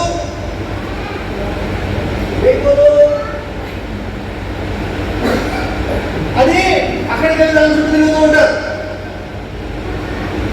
వీళ్ళు విమనస్కులు ఏమీ పొందుకోలేదు. గమనించండి, సైంటిఫిక్ గా మనం ఒక విషయం ఆలోచన చేస్తే, ఒక వస్తువుని ఆ వైపున ఒకరు ఈ వైపున ఒకరు, ఒక దారం అనుకోండి లేకపోతే ఒక తాడు అనుకోండి, ఆ వైపున ఒకరు ఈ వైపున ఒకరు పట్టుకుని లాగితే ఏమవుతుంది? కాసేపు బలంగా ఉన్న తర్వాత మధ్యలోనికి తెగిపోతుంది. విమనస్సుల పరిస్థితి కూడా అంతే. కాసేపు లోకంలోనూ కాసేపు దేవుళ్ళలోనూ ఉంటే వారు తెగిపోతారు, వారు విడిపోతారు, వారు దేవుడి దగ్గరికి చేరుకోలేరు. వారి మధ్యలోనే వారి జీవితం అంతమైపోతుంది. కనుక మనము సమస్య వచ్చినప్పుడు, కష్టం వచ్చినప్పుడు మనల్ని మనం చూసుకునే వారిని ఉండకూడదు. కష్టం వచ్చినప్పుడు ఎదుటి వారిని చూసుకునేటువంటి వారిని ఉండకూడదు. కష్టం వచ్చినప్పుడు, సమస్య వచ్చినప్పుడు లోకంలో అడుగు బయట అడుగు వేసేటువంటి వాళ్ళని ఉండకూడదు. కానీ చూడవలసిన 4వ రకమైన చూపు ఉంది. ఆ చూపే ఈ రాత్రి కాలం ముందు ఈ దాసు నోట్ నుంచి మీకు వినిపిస్తున్నటువంటి చూపు. అదే చూపు ఏమిటంటే, నా వైపు చూడండి. ఆమేన్. ఎవరి వైపు చూడాలండి? వాక్యం బోధిస్తున్నటువంటి నా వైపు కాదు, ఈ వాక్యం వినిపిస్తున్నటువంటి పరిశుద్ధాత్మ దేవుని వైపు చూడాలి. ఆమేన్. దేవుని వైపు చూడాలి. ఈ దేవుని వైపు చూసేటువంటి చూపునే వర్టికల్ వ్యూ అని చెప్పబడింది. భూమి నుంచి ఆకాశం వైపు చూసేటువంటి చూపది. భూమి నుంచి ఆకాశంలో నివసిస్తున్నటువంటి దేవుని వైపు చూసేటువంటి చూపది. అది ఒక విశ్వాసపు చూపు, అది ఒక విధేయత చూపు, అది ఒక బలమైనటువంటి చూపు. ఆ చూపు ద్వారా నీ జీవితంలో అసాధ్యమైనటువంటి కార్యాన్ని సుసాధ్యము చేసుకునేటువంటి శక్తి కలుగుతుంది. హల్లెలూయా, హల్లెలూయా, హల్లెలూయా. ఎందుకు యేసు ప్రభువు వైపు మనం చూడాలి? ద లా ఆఫ్ రిఫ్లెక్షన్ అని చెప్పబడుతున్నట్టు మాట. మనం అర్థం చూస్తే, అర్థం ముందు నిలబడి చూస్తే మనకి ఏం కనిపిస్తుంది? ఇదేంటి వికృతంగా కనిపిస్తుంది, ఈ దయ్యాన్ని ఎప్పుడు చూడలేదనుకుంటారా? అర్థం ముందు ముఖం పెట్టుకుని ఈ దయ్యం భయంకరంగా ఉంది, ఇదే ఇంత దారుణంగా ఉంది అనుకుంటారా? అనుకో. అర్థం చూడగానే ఎంత నల్లగా ఉన్న అబ్బాయి, ఎంత సొగసుకున్నారా, ఎంత అందంగా ఉన్నారా, నీ యొక్క వాడు ఎవడు లేడు అని చెప్పి చెప్పుకుంటూ ఉంటామే. మనం ఏమై ఉన్నామో మనం చూపిస్తుంది అర్థం. యేసు ప్రభు వైపు చూస్తే అదే కనిపిస్తుంది. నువ్వు ఏమై ఉన్నావో అసలు నువ్వేంటో నీకు తెలియపరుస్తుంది యేసు వైపు చూసే చూపు. ఆమేన్. హల్లెలూయా, హల్లెలూయా, హల్లెలూయా. ఆ యేసు వైపు చూస్తే నువ్వు నీ అంతరంగ స్వభావం మారిపోతుంది, నీ ఆలోచన విధానం మారిపోతుంది, నీ నడవడిక మారిపోతుంది. నీ నడవడికలో మార్పు వస్తుంది, నీ జీవితంలో మార్పు వస్తుంది, నీ పరిస్థితుల్లో మార్పు వస్తుంది. మార్పులు తెప్పించే కొన్ని చూపే యేసు వైపు చూసే చూపు. ఆమేన్. హల్లెలూయా. ఈ రాత్రి కాలంలో నువ్వు యేసు వైపు చూస్తే తప్పనిసరిగా నువ్వు ఎదుర్కొంటున్నటువంటి సమస్యల నుంచి విడుదల పొందుకోవడానికి మార్గాన్ని ఉపదేశించగలడు ఆయన. ఆమె ఎవరు ఆమె చెప్పట్లేదు. మీకు ఎవరికి సమస్యలు లేవు అనుకుంటా. సమస్యలు లేని వారు దేవుని స్తుతించండి, సమస్యలు ఉన్నవారు దేవుని స్తుతించండి. మరి ఎంతమంది ఉంటే రాత్రి మీ సమస్య నుంచి దేవుడు విడిపిస్తారంటే కనీసం ఆమె లేదు, ఏమీ లేదు, ఎప్పుడు ముగిస్తావో అన్నట్టు చూస్తున్నారే.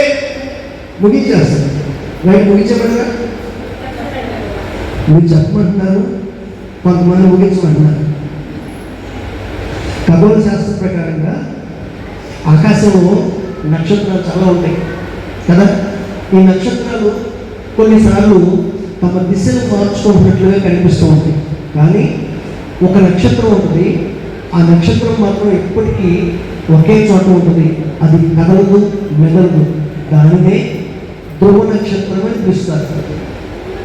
సముద్రంలో చేపలు పట్టడానికి వెళ్ళినటువంటి వారు, సముద్ర ప్రయాణం చేసేటువంటి వారు కొన్ని సందర్భాల్లో తుఫానులు వచ్చి సముద్రంలో కొట్టుకొని వెళ్ళిపోతున్నప్పుడు సముద్రం అంతా అల్లకల్లోలంగా మారి దిక్కులు మర్చిపోయి వాళ్ళు అగమ్యగోచరంగా ఉన్నప్పుడుగా రాత్రిపూట వాళ్ళు కనిపించేటువంటి ధ్రువ నక్షత్రం వైపు చూస్తారట. ధ్రువ నక్షత్రం వైపు చూసి ఆ ధ్రువ నక్షత్రం ఎప్పుడు కూడా ఉత్తర దిక్కునే ఉంటుందట.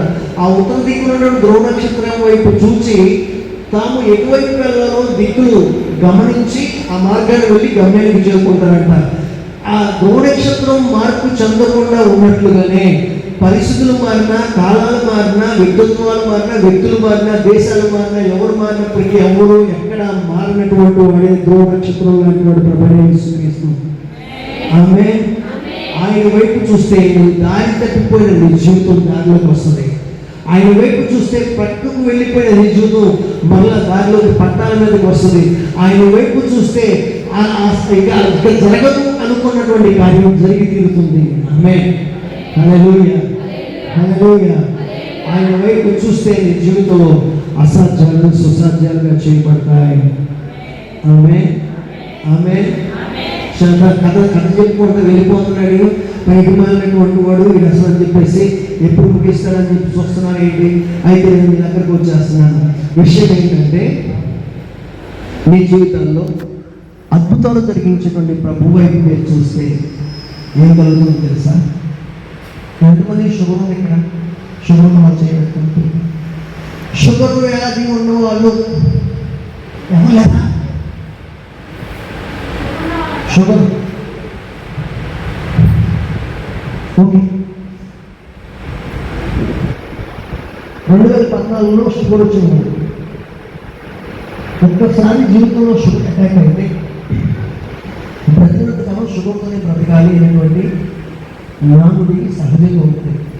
షుగర్ వస్తే అది తగ్గదు అని ప్రభువుని అడిగారు, ప్రభువా నాకు స్వీట్ అంటే ఇష్టం అయ్యా, స్వీట్ పెట్టారమ్మా, నాకు స్వీట్ అంటే ఇష్టం కనుక ఈ చిన్న వయసులోనే ఇది 12 సంవత్సరాల క్రితం జరిగిన సంగతి. ఇప్పుడు నాకు 52 సంవత్సరాలు, అంటే నాకు 40వ ఏట షుగర్ వచ్చింది. ప్రభువుని అడిగారు, ప్రభువా నాకు స్వీట్ అంటే ఇష్టం, నాకు తినకుండా ఉండలేను, ప్రతిరోజు తినాల్సిందే, ఇప్పుడు షుగర్ వస్తే ఎట్లాగో అది మానుకోవాలి, నా వల్ల కాదు ప్రభువా, నువ్వేం చేస్తావో నాకు తెలియదు. ఈరోజు నాకు షుగర్ అని చెప్పారు, 3 రోజులు ఉపవాసం ఉంటాను, ప్రార్థన చేసుకుంటాను, మళ్ళీ వెళ్తా టెస్ట్ చేసుకుంటా, నాకు నార్మల్ అని రావాలి, నువ్వేం చేస్తావు నాకు తెలియదని ప్రార్థన చేస్తూ 4 రోజులు వెళ్ళాను. వెళ్ళి టెస్ట్ చేయించాను. చాలా చరిత్ర జరిగింది అనుకోండి. అలా టెస్ట్ చేయించగా దానిలో వచ్చిన రిపోర్ట్ నార్మల్ రిపోర్ట్. 3 రోజులకే అది నార్మల్ అని వచ్చింది. గమనించండి, ఆ రోజు మొదలుకొని ఈ రోజు వరకు కూడా నాకు ఎప్పుడు టెస్ట్ చేయించినా మీకు షుగర్ ఉందనో లేకపోతే బోర్డర్లో ఉందనో చెప్తారు. ఈ మధ్యకాలంలో కూడా మీకు షుగర్ వచ్చింది, మెడిసిన్ పెడతామన్నాడు డాక్టర్. నేను అన్నాను షుగర్ వస్తే వచ్చింది, సరే మెడిసిన్ మీరేం పెట్టద్దు, నేను ఆయన తెలుసుకుంటాం అన్నా. ఎవరు తెలుసుకుంటారన్నారు, మీకు తెలియదులేండి అని చెప్పేసి అక్కడి నుంచి వచ్చేసి మళ్ళా ప్రార్థన చేయడం మొదలుపెట్టాను. ఏంటి ప్రభావ షుగర్ వచ్చిన అంటున్నారు, ఎట్లా సాధ్యం అవుతుంది, ఒక్కసారి నువ్వు తీసేస్తే మళ్ళీ రావడానికి వీల్లేదు, ఇది మళ్ళా కనిపించడానికి వీల్లేదు, నేను మెడిసిన్ తీసుకోను, నాకు షుగర్ ఉండకూడదు ప్రభు అని ప్రార్థన చేసి మళ్ళా నేను టెస్ట్ చేయించుకుంటున్నాను. నార్మల్ లేదు, షుగర్ ఉన్నట్లే ఉంది. అయితే ప్రభువుతో చెప్పాను, ప్రభువా నేను మాత్రం నీ దగ్గర ఆ రోజు నిబంధన చేశాను, నువ్వు తగ్గించావు, ఈ రోజు వరకు నా నిబంధన అదే, బ్రతికితే నీ సేవ చేస్తా, చస్తే నీ దగ్గరకు వస్తా, తప్పించి నీకు అవమానం కలగకూడదు, నాకు షుగర్ ఉండకూడదు, నాకు షుగర్ ప్రభావం పరిస్థితులు నా మీద ఏర్పాటు చేయకూడదు అని ఆ రోజు నుంచి ఈ రోజు వరకు స్వీట్ తింటాం మానలేదు, ఆ షుగర్ నా మీద ఏర్పాటు చేయడం లేదు. హల్లెలూయా, హల్లెలూయా. ఈ రోజు చెకప్ చేసినా నార్మల్గా ఉంటుందో మరి తెలియదు, బాటిల్లో ఉంటుందో తెలియదు, లేకపోతే షుగర్ ఉన్నట్లు వస్తుందో తెలియదు, ఒక్కోసారి ఒక రకంగా వస్తూ ఉంటుంది. కానీ ఏ రోజున కూడా షుగర్కి సంబంధించినటువంటి సమస్యలు నా మీద ఏర్పాటు చేయాలి. 12 సంవత్సరాలుగా షుగర్ వచ్చిందని చెప్పి స్వీట్ ఎక్కడ తగ్గిస్తానా, రాజీ పడేది లేదు, అసలు తగ్గించేది. రోజు 2-3 రకాల స్వీట్లు తినాల్సింది. నేనేమంటున్నాను, నేను భూదిగంతా నడుమ ఉన్నప్పుడు నా దేవుడి వైపు నేను చూశాను, నా దేవుడు నాకు స్వస్థతనిచ్చాడు. ఆమేన్, హల్లెలూయా. నా దేవుడి వైపు చూస్తే కలిగేది ఏంటంటే అసాధ్యమైనవి సుసాధ్యం చేస్తాడు. ఆమేన్. అందరికీ సాధ్యమైన పనులు చేసేటువంటి దేవుడు కాదు, ఈయన చేస్తాడు ఆయన. కానీ దాన్ని మించినటువంటి కార్యం ఏంటంటే అసాధ్యమైనవి, అసాధారణమైనవి, ఎప్పటికీ సాధ్యము కానివి అవి ఆయనకు మాత్రమే సాధ్యమైన కార్యాలు చేయగలిగినటువంటి వాడు ఆయనే ప్రభు అయినటువంటి యేసుక్రీస్తు. ఆయన వైపు చూస్తే నీకు క్షేమము కలుగుతుంది. ఆమేన్. ఆయన ఒక ధ్రువ నక్షత్రము లాంటి వాడు. యేసు ప్రభు వైపు, ఆ ధ్రువ నక్షత్రం లాంటి యేసు ప్రభు వైపు ఆ రోజున పేతురు తుఫానులో చిక్కుకున్నటువంటి పేతురు యేసు ప్రభు వైపు చూస్తూ వచ్చాడు. యేసు ప్రభు వైపు చూస్తూ వచ్చినంతసేపు సముద్రంలో అలా నడవగలుగుతూ వచ్చాడు. గమనించాలా? ఆ యేసు ప్రభు పేతురు ఆ స్టోరీ మీకు గుర్తుంది కదా. ఆ సముద్రంలో తుఫాను వచ్చినప్పుడు, ఆలోచనలు పట్టబడుతున్నప్పుడు యేసు ప్రభు దగ్గర, ఆ యేసు ప్రభు ఆ పడవ దగ్గరికి వస్తున్న సందర్భంలో సముద్రం నడుచుకుంటూ వస్తున్నప్పుడు పేతురు దూరంగా చూసి, ప్రభు నీవే అయినట్లయితే నేను కూడా నడవడానికి నాకు సహాయం చేయమన్నప్పుడు ప్రభు రా అని చెప్పినప్పుడు యేసు ప్రభు వైపు పేతురు చూసుకుంటూ వస్తున్నాడు. పేతురు యేసు ప్రభు వైపు చూస్తున్నంతసేపు ఆ నేల మీద నడవసాగాడంట. హల్లెలూయా, హల్లెలూయా. ఎప్పుడైతే పేతురు యొక్క చూపు మళ్ళిందో, చూపు ఎక్కువైపు మళ్ళింది, ఆ ప్రక్కన వినిపిస్తున్నట్టు హోము గాలి శబ్దం వైపు, తుఫాను వైపు చూపు పక్కకు మరలిందో పేతురు మునిగిపోసాగాడు. ప్రియమైన దేవుని బిడ్డలారా, మీ చూపు లోకం వైపు ఉంటే మీరు మునిగిపోతారు. మీ చూపు మీలో ఉన్నటువంటి పరిస్థితుల వైపు ఉంటే మునిగిపోతారు. మీ చూపు సమాజం వైపు ఉంటే మీరు మునిగిపోతారు. మీ చూపు 2 రకాలుగా విమర్శలుగా ఉంటే మీరు మునిగిపోతారు. మీ చూపు నిన్ను ఉన్న పై ఉన్నటువంటి ఆకాశ మేఘాలుగా వస్తున్నటువంటి ప్రభువైన యేసుక్రీస్తు వైపు ఉంటే ఆ చూపు నిత్యము మిమ్మల్ని బ్రతికిస్తుంది. ఆ చూపు నిత్యము మిమ్మల్ని జీవింపజేస్తుంది. ఆ చూపు నిత్య జీవానికి వారసుగా చేస్తుంది. ఆ చూపు నిన్ను విడవదు, ఎడబాయదు, నీకు తోడుగా నడిపిస్తుంది. పేతురు కళ్ళు యేసు ప్రభు కళ్ళతో కనెక్ట్ అయినాయి కనుక పేతురు నీటి మీద నడవగలిగాడు. నీ హృదయం యేసు ప్రభు హృదయంతో కనెక్ట్ అయితే నీ జీవితంలోకి వస్తున్న అలల వంటి తుఫాను లాంటి పరిస్థితులు ఏమొచ్చినప్పటికీ వాటి మీద నువ్వు నడిచి క్షేమంగా వెళ్ళగలవు.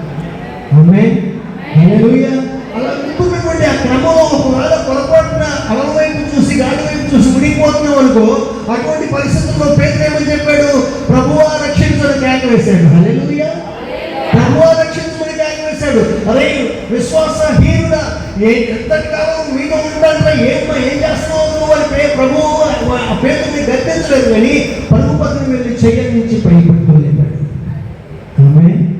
మునిగిపోతున్న నీ జీవితానికి చెయ్యనించి ఉన్న ప్రభువు. ఆమేన్, హల్లెలూయా. నీ చూపు యేసు వైపు ఉంటే నువ్వు నిలబడతావు. నీ చూపు యేసు వైపు ఉంటే నువ్వు భద్రంగా కాపాడబడతావు. నీ చూపు యేసు వైపు ఉంటే నువ్వు క్షేమంగా పడవలోకి చేర్చబడతావు. చెప్పకూడవా? మూడవగా పడవలోకి చేర్చబడితే గమ్యానికి చేరుకుంటాం. సముద్రంలో మునిగిపోతే అగాధంలోకి కలిసిపోతాం. నీ చూపు లోకం వైపు కాదు, ప్రభు వైపు ఉండాలి. ఆమేన్, హల్లెలూయా, హల్లెలూయా. యేసు ప్రభువుని చూసి పేతురు రక్షించబడ్డాడు, పేతురు కాపాడబడ్డాడు.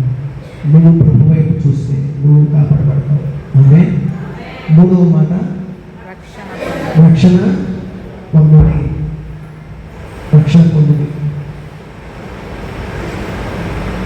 ఈ రెండవ పని చేయడం ద్వారా లేదా 1-2 విషయాలు తెలుసుకొని మనం ఉన్న స్థితిని తెలుసుకొని మనం వెళ్ళవలసిన మార్గంలోకి మనం వెళ్తే కలిగేటువంటి ఫలితమే రక్షణ. ఆమేన్, ఆమేన్. ఈ రక్షణ అనేటువంటి విషయం దేని నుండి మనకి రక్షణ అవసరం? దేని నుండి రక్షణ అవసరం? రక్షణ ఎందుకు కావాలి? రక్షణ అంటే ఏమిటి? వీటన్నిటిని వివరించడానికి మనకి సమయం లేదు కనుక నేను చాలా సింపుల్గా చెప్పుకొని వెళ్ళిపోతాను. రక్షణ అంటే పూర్తిగా నాశనమైపోతున్నటువంటి ఒక స్థితి నుంచి తప్పించి సురక్షితంగా బయటికి తీసుకొచ్చి క్షేమంగా గమ్యానికి చేర్చడమే రక్షణలో భాగమే ఉంటుంది. పూర్తిగా నాశనమైపోతున్న స్థితి నుంచి తప్పించి క్షేమంగా సురక్షితంగా గమ్యానికి చేర్చేటువంటి జ్ఞానమే రక్షణకి మూలమై ఉంది. ఆమేన్, ఆమేన్. ఒక వ్యక్తి సముద్రంలో మునిగిపోతున్నాడు ఈత రాక. ఆ సముద్రంలో మునిగిపోతున్నటువంటి ఆ వ్యక్తి, ఈత రానటువంటి వ్యక్తి, ఒడ్డున కూర్చున్నటువంటి వ్యక్తికి ఇప్పుడు ఏమని చెప్తాడు? అరే బాబు, నేను ఈత రాక మునిగిపోతున్నారా, నాకు ఇప్పుడు ఈత ఎట్లా కొట్టాలో ఈత నేర్పించమంటాడా? లేకపోతే ఈత శాస్త్రం యొక్క పద్ధతులు ఏంటో నాకు చెప్పమంటాడా? ఏమని చెప్తాడు? ఒకే ఒక మాట కేకేస్తాడు. ఏమని? నన్ను కాపాడు అని చెప్పేసి. మునిగిపోతున్నటువంటి వాడికి కావాల్సినటువంటి తక్షణమే కావాల్సిన అవసరం ఏంటంటే ఈత నేర్చుకోవడం కాదు, ఈత నేర్చుకోవడానికి కావాల్సిన సూత్రాలు కాదు. కనుక ఆ మునిగిపోతున్నటువంటి వ్యక్తికి కావాల్సిన ఒకే ఒక సూత్రం, నన్ను కాపాడు అనేటువంటి ఒక సూత్రమే. అలా కాపాడమని పిలిచేటువంటి పిలుపుకి అర్థమే రక్షణకు మూలమై ఉంది. ఆమేన్, హల్లెలూయా, హల్లెలూయా.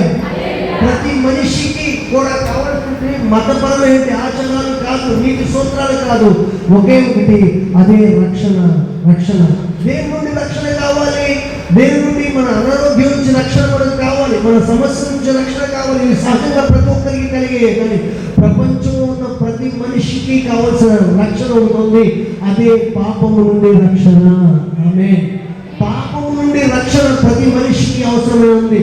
పాపం నుండి రక్షణ పొందుకోకపోయినట్లయితే ఆ మనిషి లోకంలో ఎంత సంపాదించినప్పటికీ, ఎన్ని పొందుకున్నప్పటికీ వాటన్నిటిని ఇక్కడే విడిచిపెట్టి ఇక్కడి నుంచి ఇక్కడే వెళ్ళిపోవాల్సిన పరిస్థితి. కానీ పాపం నుంచి విడుదల పొందుకున్నటువంటి వ్యక్తి పరిశుద్ధులుగా తీర్చబడి నిత్యజీవానికి చేరుకుంటాడు.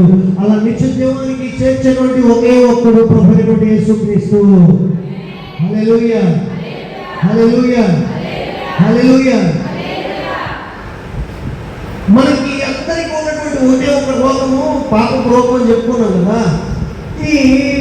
ఈ పాపపు రోగానికి, పాపపు సమస్యకి సైంటిఫిక్గా ఉన్నటువంటి ఈ పాపపు సమస్యని సైంటిఫిక్గా పరిష్కరించడం కొరకు ఈ పాపము అనేది ఒక పాము విషం లాంటిది. అంటే పాము, ఒక వ్యక్తిని పాము కరిస్తే ఆ వ్యక్తి చనిపోతాడు సహజంగా.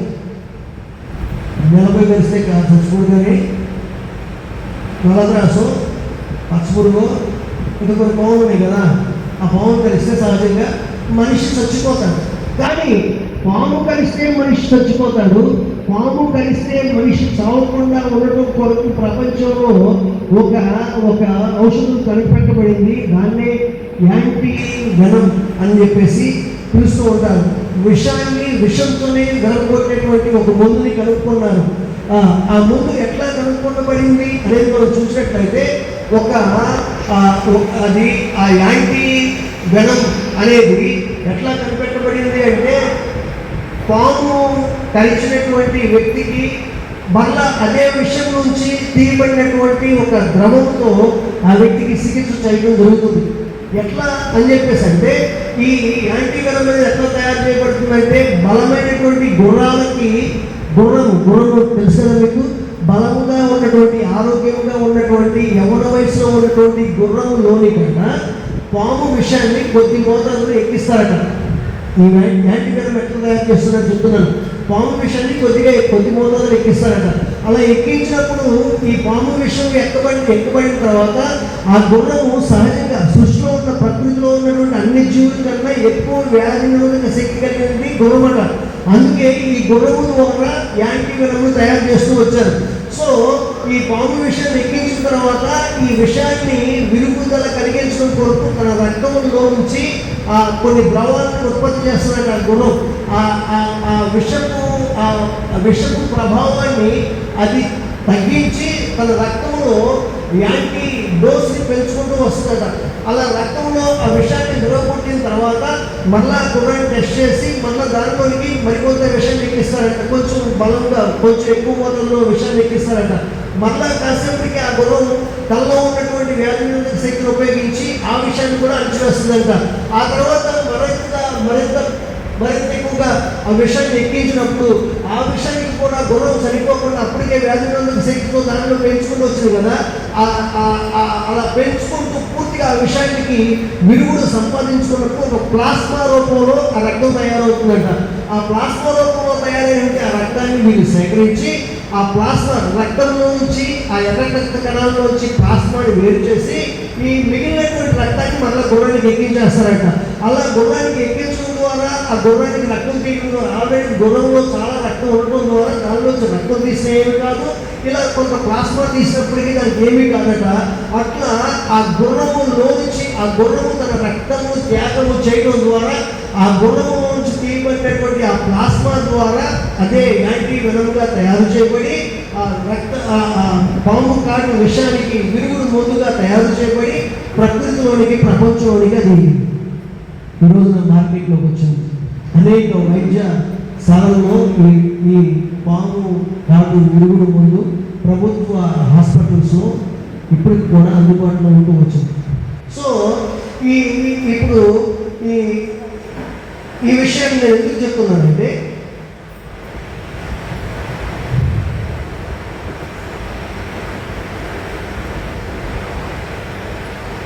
ఈ గుర్రపు యాంటీవెనమ్ని ప్రభు యేసుక్రీస్తు శిలువ యాగానికి ముడిపెట్టి కనుక మనం చూస్తే ఈ రాత్రి మనం ఎందుకు రక్షణ పొందుకోవాలో అర్థమైపోతుంది. ఈ విషయం చెప్పేసి నేను ముగింపులోకి వచ్చేస్తాను. ఒక్కటి చెప్తాను, రియల్గా జరిగింది ఇది. అయితే మీకు అర్థమవడం కోసం మన భాషలోకి మీ ప్రాంతంలో తీసుకొచ్చేస్తాను. రియల్గా జరిగినటువంటి స్టోరీని మీ ప్రాంతంలో తీసుకొస్తాను. ఇప్పుడు బతులగూడెంలో ఒక వ్యక్తిని పాము కరిచింది అనుకున్నాం. ఆ వ్యక్తికి ఒక ఆలోచన ఉండేది, ఏమనంటే పాము కరిస్తే దానికి ముందు లేదు, పైగా ఈ రకం పాము ఇది కరిస్తే దానికి ముందు లేదు, దానికి విరుగుడు లేదు, అది కరిసిందంటే చచ్చిపోవడం ఉండే మార్గం, ఇక అంత నుంచి లేదు అనేటువంటి విషయం తెలిసినటువంటి వ్యక్తి. కనుక ఆ వ్యక్తిని పాము కరిచింది. ఇక ఒక వ్యక్తి పాము కాటుకు గురైనప్పుడు ఆ వ్యక్తి ఆ పాము కరవగానే చచ్చిపోడండి. ఒక వ్యక్తిని పాము కరిస్తే వెంటనే చచ్చిపోడు. ఆ పాము యొక్క విషము మొదటగా రక్తంలోకి చేరుతుంది. రక్తంలో వచ్చి శరీరంలో ఉన్నటువంటి అవయవాలన్నింటికి చేరుతుంది. రక్తంలో ఉన్నటువంటి ఆక్సిజన్ని అది బంధించి వేస్తుంది. ఆ తర్వాత రక్తంలో నుంచి అది లోపలికి వెళ్ళి ఊపిరితిత్తుల్ని పట్టుకుంటుంది. ఊపిరితిత్తుల్ని అదిగిపడుతుంది, ఊపిరి ఆడకుండా చేస్తుంది. ఆ తర్వాత ఆ రక్తంలో నుంచి ఆ ఊపిరితిత్తుల దగ్గర నుంచి గుండెకి ఆ విషయం వెళ్తుంది. ఆ గుండె కూడా కదలకుండా గుండెని కూడా పెట్టి ఉంచడం ద్వారా మనిషి ప్రాణం పోగొట్టుకుంటాడు. ఇంత చరిత్ర ఉంటుంది. సో ఒక వ్యక్తికి పాము కరిస్తే ఆ వ్యక్తి హాస్పిటల్కి వెళ్ళి ట్రీట్మెంట్ తీసుకోవడానికి ఆ సమయం ఉంటుంది. అయితే ఈ సమయం లోపల కొన్ని పనులు చేయాల్సిన పరిస్థితి ఉంటుంది సర్జరీలో. సో ఈ వ్యక్తికి పాము కరిస్తే ఆ వ్యక్తి గొప్పగా ఇక్కడ ఊళ్ళో ఉన్నటువంటి డాక్టర్ దగ్గరికి లేకపోతే నాటు మందులు ఉపయోగిస్తారు కదా, చిన్న వైద్యం ఉపయోగించేటువంటి వాళ్ళ దగ్గర తీసుకెళ్ళగా చిన్న వైద్యం ఉపయోగించారు, తగ్గలేదు, ఎక్కువైపోతుంది, మురకాలు చేస్తూ ఉన్నాడు, స్ట్రోక్ కోల్పోతూ ఉన్నాడు. గబ్బా ఇట్లా కాదని చెప్పేసి నూజివీడు హాస్పిటల్ గవర్నమెంట్ హాస్పిటల్ తీసుకెళ్లారు. అక్కడికి తీసుకెళ్తే అయ్యో మా దగ్గర యాంటీవెనమ్ లేదు, వెంటనే విజయవాడ తీసుకెళ్ళిపోండి అని చెప్పారు. సో ఆత్మీయాల మీద అంబులెన్స్ బుక్ చేసేస్తూ వెంటనే విజయవాడకి వెళ్ళిపోయారు. విజయవాడకి వెళ్ళిన తర్వాత ఆ విజయవాడ గవర్నమెంట్ హాస్పిటల్లో కూడా ఒకే ఒక ఇంజక్షన్ ఉంది, యాంటీవెనమ్ది. ఆ ఇంజక్షన్ చేయడానికి దాన్ని సిద్ధపరిచారు, డాక్టర్ గారి దగ్గర తీసుకొచ్చారు. ఆ ఇంజక్షన్ చేస్తే ఆ వ్యక్తి స్వస్థత పొందుకుంటాడు. అయితే ఈ వ్యక్తికి ఉన్నటువంటి ఆలోచన ఏంటంటే ఆ పాము కరిస్తే ఇక తగ్గదు, ఆ వ్యక్తి చచ్చిపోతాడనే ఆలోచనతో అప్పటికే నింపబడ్డాడు. ఆ డాక్టర్ గారు కంగారు పడిపోతూ ఉన్నాడు, ఈ వ్యక్తికి ఇప్పుడు ఇంజక్షన్ చేస్తే బ్రతుకుతాడని. వాడిని బుజ్జగిస్తూ, అరే బాబు ఇంజక్షన్ చేయించుకోవాలంటే కూడా అంటున్నాడు, అవసరం లేదండి, ఈ పాము కరిస్తే చచ్చిపోతాడు, నేను ఇక్కడ తీసుకొచ్చి అనవసరం కాసేపు చచ్చిపోతానని చెప్పేసి అంటున్నాడు. తప్పించి చేయించుకోవడానికి ఎత్తుపడతల ఆ వ్యక్తిని బలవంతంగా పట్టుకుని ఇంజక్షన్ చేయడానికి అందరూ కూడా కలిసి పట్టుకుని బలవంతంగా పట్టుకుని ఇంజక్షన్ చేయబోతున్నాడు డాక్టర్ గారు. అలా ఇంజక్షన్ చేయబోతూ ఉండగా ఆ డాక్టర్ గారి చేతిని ఒకేసారి పటల ముందు వస్తాడు బలవంతం ఉపయోగించి. ఉన్నది ఒకే ఇంజక్షను. అలా తోయడంతో ఆ ఇంజక్షన్ సిరంజి కింద పడింది, అది గాజుది, ముక్కలైపోయింది. దానిలో ఉన్నటువంటి యాంటీడోస్ అంతా కూడా నేలపోలైపోయింది. కాసేపటికి ఆ వ్యక్తి చనిపోయాడు. గమనించండి, గవర్నమెంట్ హాస్పిటల్కి ఒక వ్యక్తిని తీసుకువెళ్తే తప్పనిసరిగా వాళ్ళు డెత్ సర్టిఫికేట్ ఇవ్వాలి కదా. అలాగే డెత్ సర్టిఫికేట్ మరణ ధృవీకరణ పత్రం ఇస్తూ డాక్టర్ గారు ఆ కాలంలో ఎందుకు చనిపోయాడు అనేటువంటి ఆ ప్రదేశంలో తను రాస్తూ వచ్చిన మాట, ఈ వ్యక్తి పాము కాటు వలన చనిపోలేదు, ఈ వ్యక్తి పాము కాటు వలన చనిపోలేదు. హాస్పిటల్కి దేనికి తీసుకొచ్చారు ఆయన్ని? ఎందుకు తీసుకొచ్చారు? పాము కాటేసింది. కానీ డాక్టర్ గారు ఏం రాశారు దాంట్లో, ఈ వ్యక్తి పాము కాటు వలన చనిపోలేదు. అదేంటి అంటే, అవును పాము కాటు వలన చనిపోలేదు. కారణం ఏంటంటే పాము కాటు వేస్తే ఆ పాము కాటుకి విషయానికి విరుగుడు ఇవ్వడానికి మా దగ్గర యాంటీబయాటిక్ ఉంది, అది తీసుకుంటే తప్పనిసరిగా ఆ వ్యక్తి బ్రతుకుతాడు. అయితే ఆ వ్యక్తి పాము కాటుకి విషయానికి విరుగుడు ఇచ్చేటువంటి ఆ మందులు తీసుకోవడానికి నిరాకరించడం ద్వారా ఆ వ్యక్తి చనిపోయాడని చెప్పేసి రాశారు. ఈ రాత్రి ప్రభువైనటువంటి యేసుక్రీస్తు వారు సర్వలోకాన్ని పిలుస్తున్నాడు. భూదిగంత నివాసులారా నా వైపు చూడండి, మీకు రక్షణ కలగజేస్తాను. గుర్రము తన రక్తాన్ని త్యాగం చేసి యాంటీవెనం తయారు చేయడానికి సహకారం అందిస్తే ప్రభువైనటువంటి యేసుక్రీస్తు వారు తన సొంత రక్తంలో త్యాగం చేసి మీకు నాకు ఉన్నటువంటి పాపపు విషయాన్ని విరగొట్టడం కొరకు ఆయన శిలువ రక్తాన్ని మన కొరకు ధారపోశాడు. హల్లెలూయా, హల్లెలూయా, హల్లెలూయా. ఇంతకుముందు చెప్పబడినట్టు ఆ వ్యక్తి చనిపోయిన కారణం ఏంటి? పాము కరవడం ద్వారా చనిపోలేదు, ఆ విషయానికి విరుగుడు ఇచ్చేటువంటి ముందు తీసుకోకపోవడం వల్ల చనిపోయాడు. ఈ రాత్రికాలం ముందు నా మాటలు వింటున్నాడు ప్రియమైన దైవ జనాంగమా. ఈ రాత్రికాలం ముందు యేసు మాటలు విని కూడా నువ్వు యేసుని సొంత రక్షకునిగా హృదయంలో అంగీకరించకపోతే చచ్చిపోతావు. అంగీకరిస్తే బ్రతుకుతామండి అని చెప్పేసి అంటే భూమి మీద అందరం చచ్చిపోతాం. చెప్తున్న నేను మొదలుకొని ఇంట్లో మీరు అందరం కూడా చచ్చిపోతాం, శారీరకంగా చచ్చిపోతాం, కానీ ఆత్మీయంగా మాత్రం నిత్యము బ్రతికి ఉండేటువంటి భాగ్యము కలుగుతుంది ప్రభువైనటువంటి యేసుక్రీస్తు వారు ఇచ్చే శిలువ రక్తాన్ని స్వీకరించడం ద్వారా. ఆమేన్, ఆమేన్, ఆమేన్, ఆమేన్, ఆమేన్, ఆమేన్, ఆమేన్, ఆమేన్. యేసు రక్తము ప్రతి పాపములకు విడుదల కలిగించగలిగిన సామర్థ్యము కలిగింది. ఆమేన్, ఆమేన్, ఆమేన్. యేసు రక్తము ద్వారా నేను ఈ పాపము నుంచి విడుదల కలుగుతుంది. యేసు రక్తము ద్వారా నేను ఈ శాపము నుంచి విడుదల కలుగుతుంది. యేసు రక్తము ద్వారా నేను ఈ బంధకము నుంచి విడుదల కలుగుతుంది. యేసు రక్తము ద్వారా నేను కలిగి ఉన్నటువంటి మానసిక వ్యధల నుంచి విడుదల కలుగుతుంది. యేసు రక్తము ద్వారా నేను ఎదుర్కొంటున్నటువంటి వ్యాధి బాధ బలహీనతల నుంచి విడుదల కలుగుతుంది. ఆమేన్. యేసు రక్తము ద్వారా ఒక పాప సంబంధమైన తప్పించి సమస్తము సాధ్యమే. యేసుకు అసాధ్యమైంది అని లేదు. నమ్మటము నీ వల్లైతే, ఆమేన్, నమ్మటము నీ వల్లైతే నీ జీవితంలో ఏదైనా సాధించగలవు యేసు రక్తము ద్వారా. ఆమేన్.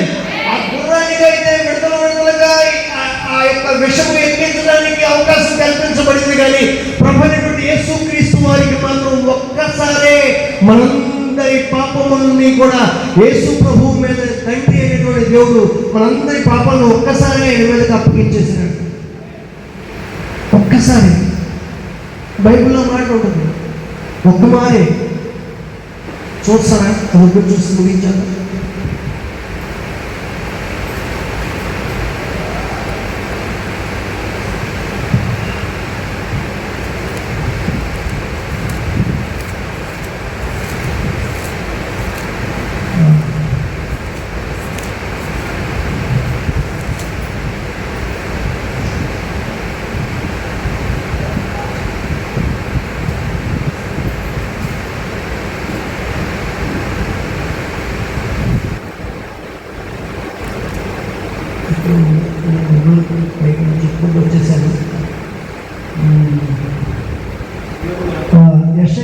3:6 మనందరి దోషములను యెహోవా ఆయన మీద మోపెను అనేటువంటి మాట కనిపిస్తుంది. మనందరి దోషములను యెహోవా ఆయన మీద మోపెను. ఆ గుర్రానికైతే విడతలుగా ఆ దోషభరితమైనటువంటి ఆ విషయాన్ని విడతలుగా ఎక్కిస్తూ వచ్చారు, అది తట్టుకోవడానికి. కానీ యేసు ప్రభు మీదకి మనందరి దోషాలని ఒకేసారి ఆయన మీద మోపాడు. అయినప్పటికీ కూడా యేసు ప్రభు ఆ దోషం అంతటినీ భరించి, ఆ శాపం అంతటిని, వేదనంతటినీ భరించి మనకు విడుదల కలిగించాడు. ఆమేన్, ఆమేన్, హల్లెలూయా, హల్లెలూయా. ఒకేసారి విషమంతా ఒకేసారి ఒక వ్యక్తిలోనికి చొప్పించబడితే ఆ వ్యక్తి చనిపోతాడు. మనందరి దోషముల యొక్క శిక్షను మనం అనుభవించవలసిన వారమే ఉండగా మన శిక్షని మనందరి ప్రపంచంలో, మనం మాత్రమే కాదు, ప్రపంచంలో ఉన్నటువంటి ప్రతి మనిషి, భూమి పుట్టిన మనిషి ఆదాము మొదలుకొని భూమి అంతమైపోయే చివరి మానవుని యొక్క మనిషి వరకు ప్రతి మానవుని యొక్క పాప దోషముల కొరకు, అందరి పాపల పరిహారం కొరకు ప్రభువైన యేసుక్రీస్తు వారు కల్వరి శిలువలో మరణించారు. ఆయన మీద ఒకేసారి నోపబడినప్పటికీ ఆయన తట్టుకోగలిగి జయించగలిగాడు. ఆ జయించినటువంటి శిలువ రక్తమే ఈ రోజున నీ పాప శాపాన్ని విడుదల కలిగించడానికి మూలమవుతుంది. ఆమేన్, హల్లెలూయా, హల్లెలూయా. ఆయన తిన్న దెబ్బల ద్వారా మనకు స్వస్థత కలుగుతుంది. ఆయన కేవలము చనిపోలేదు. ఆయన కేవలం సమాధి చేయబడలేదు. ఆయన చనిపోయి సమాధి చేయబడి తిరిగి 3వ రోజున లేచినటువంటి వాడు ఉన్నాడు కనుక ఆయన సమాధిలోనే ఉంటే, చనిపోయి సమాధిలోనే ఉంటే మనం రక్షించే సామర్థ్యం పొందుకునేవాడు కాదు. కానీ ఆయన చనిపోయి సమాధి చేయబడి తిరిగి లేచాడు కనుక, చనిపోయి సమాధి చేయబడినటువంటి మన జీవితాలను సైతం కూడా మరలా పునరుద్ధాన ముందు ఆ మహిమ కలిగినటువంటి రాజ్యంలోకి తీసుకెళ్తానికి ఆయన రాబోతున్నాడు. హల్లెలూయా, హల్లెలూయా, హల్లెలూయా. యేసు ప్రభువు రక్షించడానికి సామర్థ్యత కలిగినటువంటి వాడు. యేసు ప్రభు మరణపు మునిని విరిచినవాడు. యేసు ప్రభు వ్యాధులను జయించినవాడు. యేసు ప్రభు మరణాన్ని జయించినవాడు. యేసు ప్రభు రోగాన్ని వహించి భరించినవాడు. యేసు ప్రభు దయ్యాలను పారద్రోలినవాడు. యేసు ప్రభు సమస్త చీకటి శక్తుల్ని వెళ్ళగొట్టినటువంటి వాడు. యేసు ప్రభు భయపడనటువంటి వాడు. యేసు ప్రభు విజయశీలుడు. ఆయన వైపు చూస్తే ఆయన కలిగిన లక్షణాలన్నీ మన జీవితంలోకి వచ్చేస్తాయి. ఆమేన్, హల్లెలూయా, హల్లెలూయా, హల్లెలూయా. ప్రియమైన దైవజనాంగమా, ఈ రాత్రికాల ముందు ఒక్క క్షణం మీ గుండెల మీద చేస్తున్న ఆలోచించండి. అక్కడ ఆ డాక్టర్ గారు రాసిన రిపోర్ట్లో ఏముంది? ఈ వ్యక్తి పాము కాటు వల్ల చనిపోలేదు. వైద్యాన్ని ఆ పాము కాటుకు సంబంధించిన విషయపు విరుగుడుకు ముందు నిరాకరించడం వల్ల చనిపోయాడు అని చెప్తున్నట్లుగా ఈ రోజున ఒకవేళ నువ్వు చనిపోతే నీ పాపాన్ని బట్టి చనిపోయావు, నీ పాపాన్ని బట్టి నరకానికి వెళ్ళావు అని యేసు ప్రభువు చెప్పడు. ఆ రోజున తీర్పు దినం రోజున మనందరికీ తీర్పు ఉంది. ఆ తీర్పు రోజున ఆ మహిమ కలిగిన ధవళ సింహాసనం దగ్గర ఆ సింహాసనం ముందు నిలవబడినప్పుడు మన పక్షముగా మాట్లాడే ప్రభువు అని చెప్తూ ఉంటారు. ఒకవేళ తనను నమ్మకుండా యేసు ప్రభువును నమ్మి ప్రభు దగ్గరికి వచ్చి బాప్తిసం పొందకుండా లోకంలో జీవించిన వ్యక్తికి, ఒకవేళ బాప్తిసం పొంది కూడా లోకంలో అడుగు దేవుడిలో మరొక వేసిన వ్యక్తికి, బాప్తిసం పొంది దేవుడికి ఇష్టమైన జీవితం జీవించిన వ్యక్తికి మధ్య వ్యత్యాసం కనపరచబడుతుంది. బాప్తిసం పొందకుండా ఉన్నటువంటి వ్యక్తి, దేవుడిని నమ్మకుండా ఉన్నటువంటి వ్యక్తి, దేవుడిని నమ్ముకుని బాప్తిసం పొంది లోకంలో ఒక అడుగు దేవుడిలో ఒక అడుగు వేసినటువంటి ఈ వ్యక్తులందరూ కూడా తప్పనిసరిగా మనుషులటువంటి అడ్డిగుండలో వెళ్ళిపోవాల్సిందే. ఆ రోజు వెళ్ళిపోవడానికి పంపించబడటానికి ప్రభువు చెప్పిన మాట ఏంటంటే, వీళ్ళు పాపము చేయడం ద్వారా అక్కడి నుంచి నరకానికి వెళ్ళిపోయారని చెప్పడం కాదు. ఆయన చెప్పినటువంటి మాట ఏమిటంటే, నేను ఇచ్చిన రక్షణని తృణీకరించడం ద్వారా వీరు నరకానికి వెళ్ళిపోయారు అని చెప్తాడు. ప్రభు ఇస్తున్నటువంటి రక్షణని తృణీకరించడం ద్వారా ప్రియమైనటువంటి గ్రామస్తులకి మీరు చెప్పవలసిన మాట ఏంటంటే, యేసు ప్రభు మతాన్ని స్థాపించడం కోసం రాలేదు, కానీ యేసు ప్రభు నిత్య జీవానికి మార్గాన్ని ఏర్పాటు చేయడం కొరకు వచ్చాడు. యేసు ప్రభు నీ పాప శాపాన్ని విడుదల కలిగించడం కొరకు వచ్చాడు.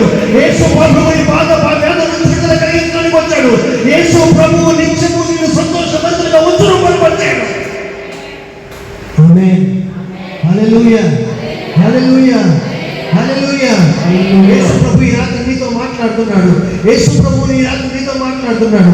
ప్రభువు ముందు మనం మోకరిద్దాం, ప్రభువు దగ్గర మనం మోకరిద్దాం. ప్రియమైన దేవుని జనాంగం మోకరిద్దాం, మోకాళ్ళ మీద పోతాం, మోకాళ్ళ మీద పోతాం, మోకాళ్ళ మీద వచ్చి హల్లెలూయా హల్లెలూయా హల్లెలూయా హల్లెలూయా హల్లెలూయా. యేసు స్తోత్రం స్తోత్రం స్తోత్రం స్తోత్రం స్తోత్రం స్తోత్రం స్తోత్రం. నీ వైపే నే చూడగా, నీ వైపే నేను, నీ వైపే నే చూడగా, నీ ప్రేమే నేనెరుగగా, శిథిలమైన శిథిలమై నేనుండగా, నీ వైపే నే చూడగా, నీ ప్రేమే నేనెరుగగా, శిథిలమైన శిథిలమై నేనుండగా, నన్ను ప్రేమించగా వెంటాడితివి, నీ కౌగిట చేసి మంచిగా మార్చితివి, నన్ను ప్రేమించగా వెంటాడితివి, నీ కౌగిట చేసి మంచిగా మార్చితివి, నాడుగా నాపై వేచినావు, ఎందుకని ఇంత ప్రేమించితివి, నాడుగా నాపై వేచినావు, ఎందుకని ఇంత ప్రేమించితివి. అందుకే ఇదిగో నా జీవితం దేవా నీ కంకితం, చాలైనా బ్రతుకైనా నీ కోసం.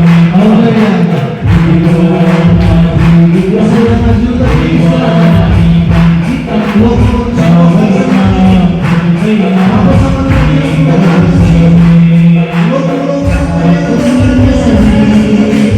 నీ కోసమే.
నన్ను ప్రేమించగా ఎంతో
రాత్రి వేళ ఈ మొదటి రోజే చేరి వచ్చిన మనతో దేవుడు చెప్తున్న మాట చెప్పండి. బోధిగంత నివాసులారా, నా వైపు చూసి, అనగా యేసు వైపు చూసి రక్షణ పొందుడే. ఎవరైతే ఆయన వైపు చూస్తున్నారో వారి జీవితాల్లో తొలి దినమునే ఈ సభ మొదటి రాత్రి దేవుడు నీతో చెప్తున్నాడు, అనగా మనకు అనుగ్రహించబడ్డాడు. చప్పట్లు కొట్టి దేవుడు నా భయం పడుతాడు. దగ్గరగా చప్పట్లు కొట్టి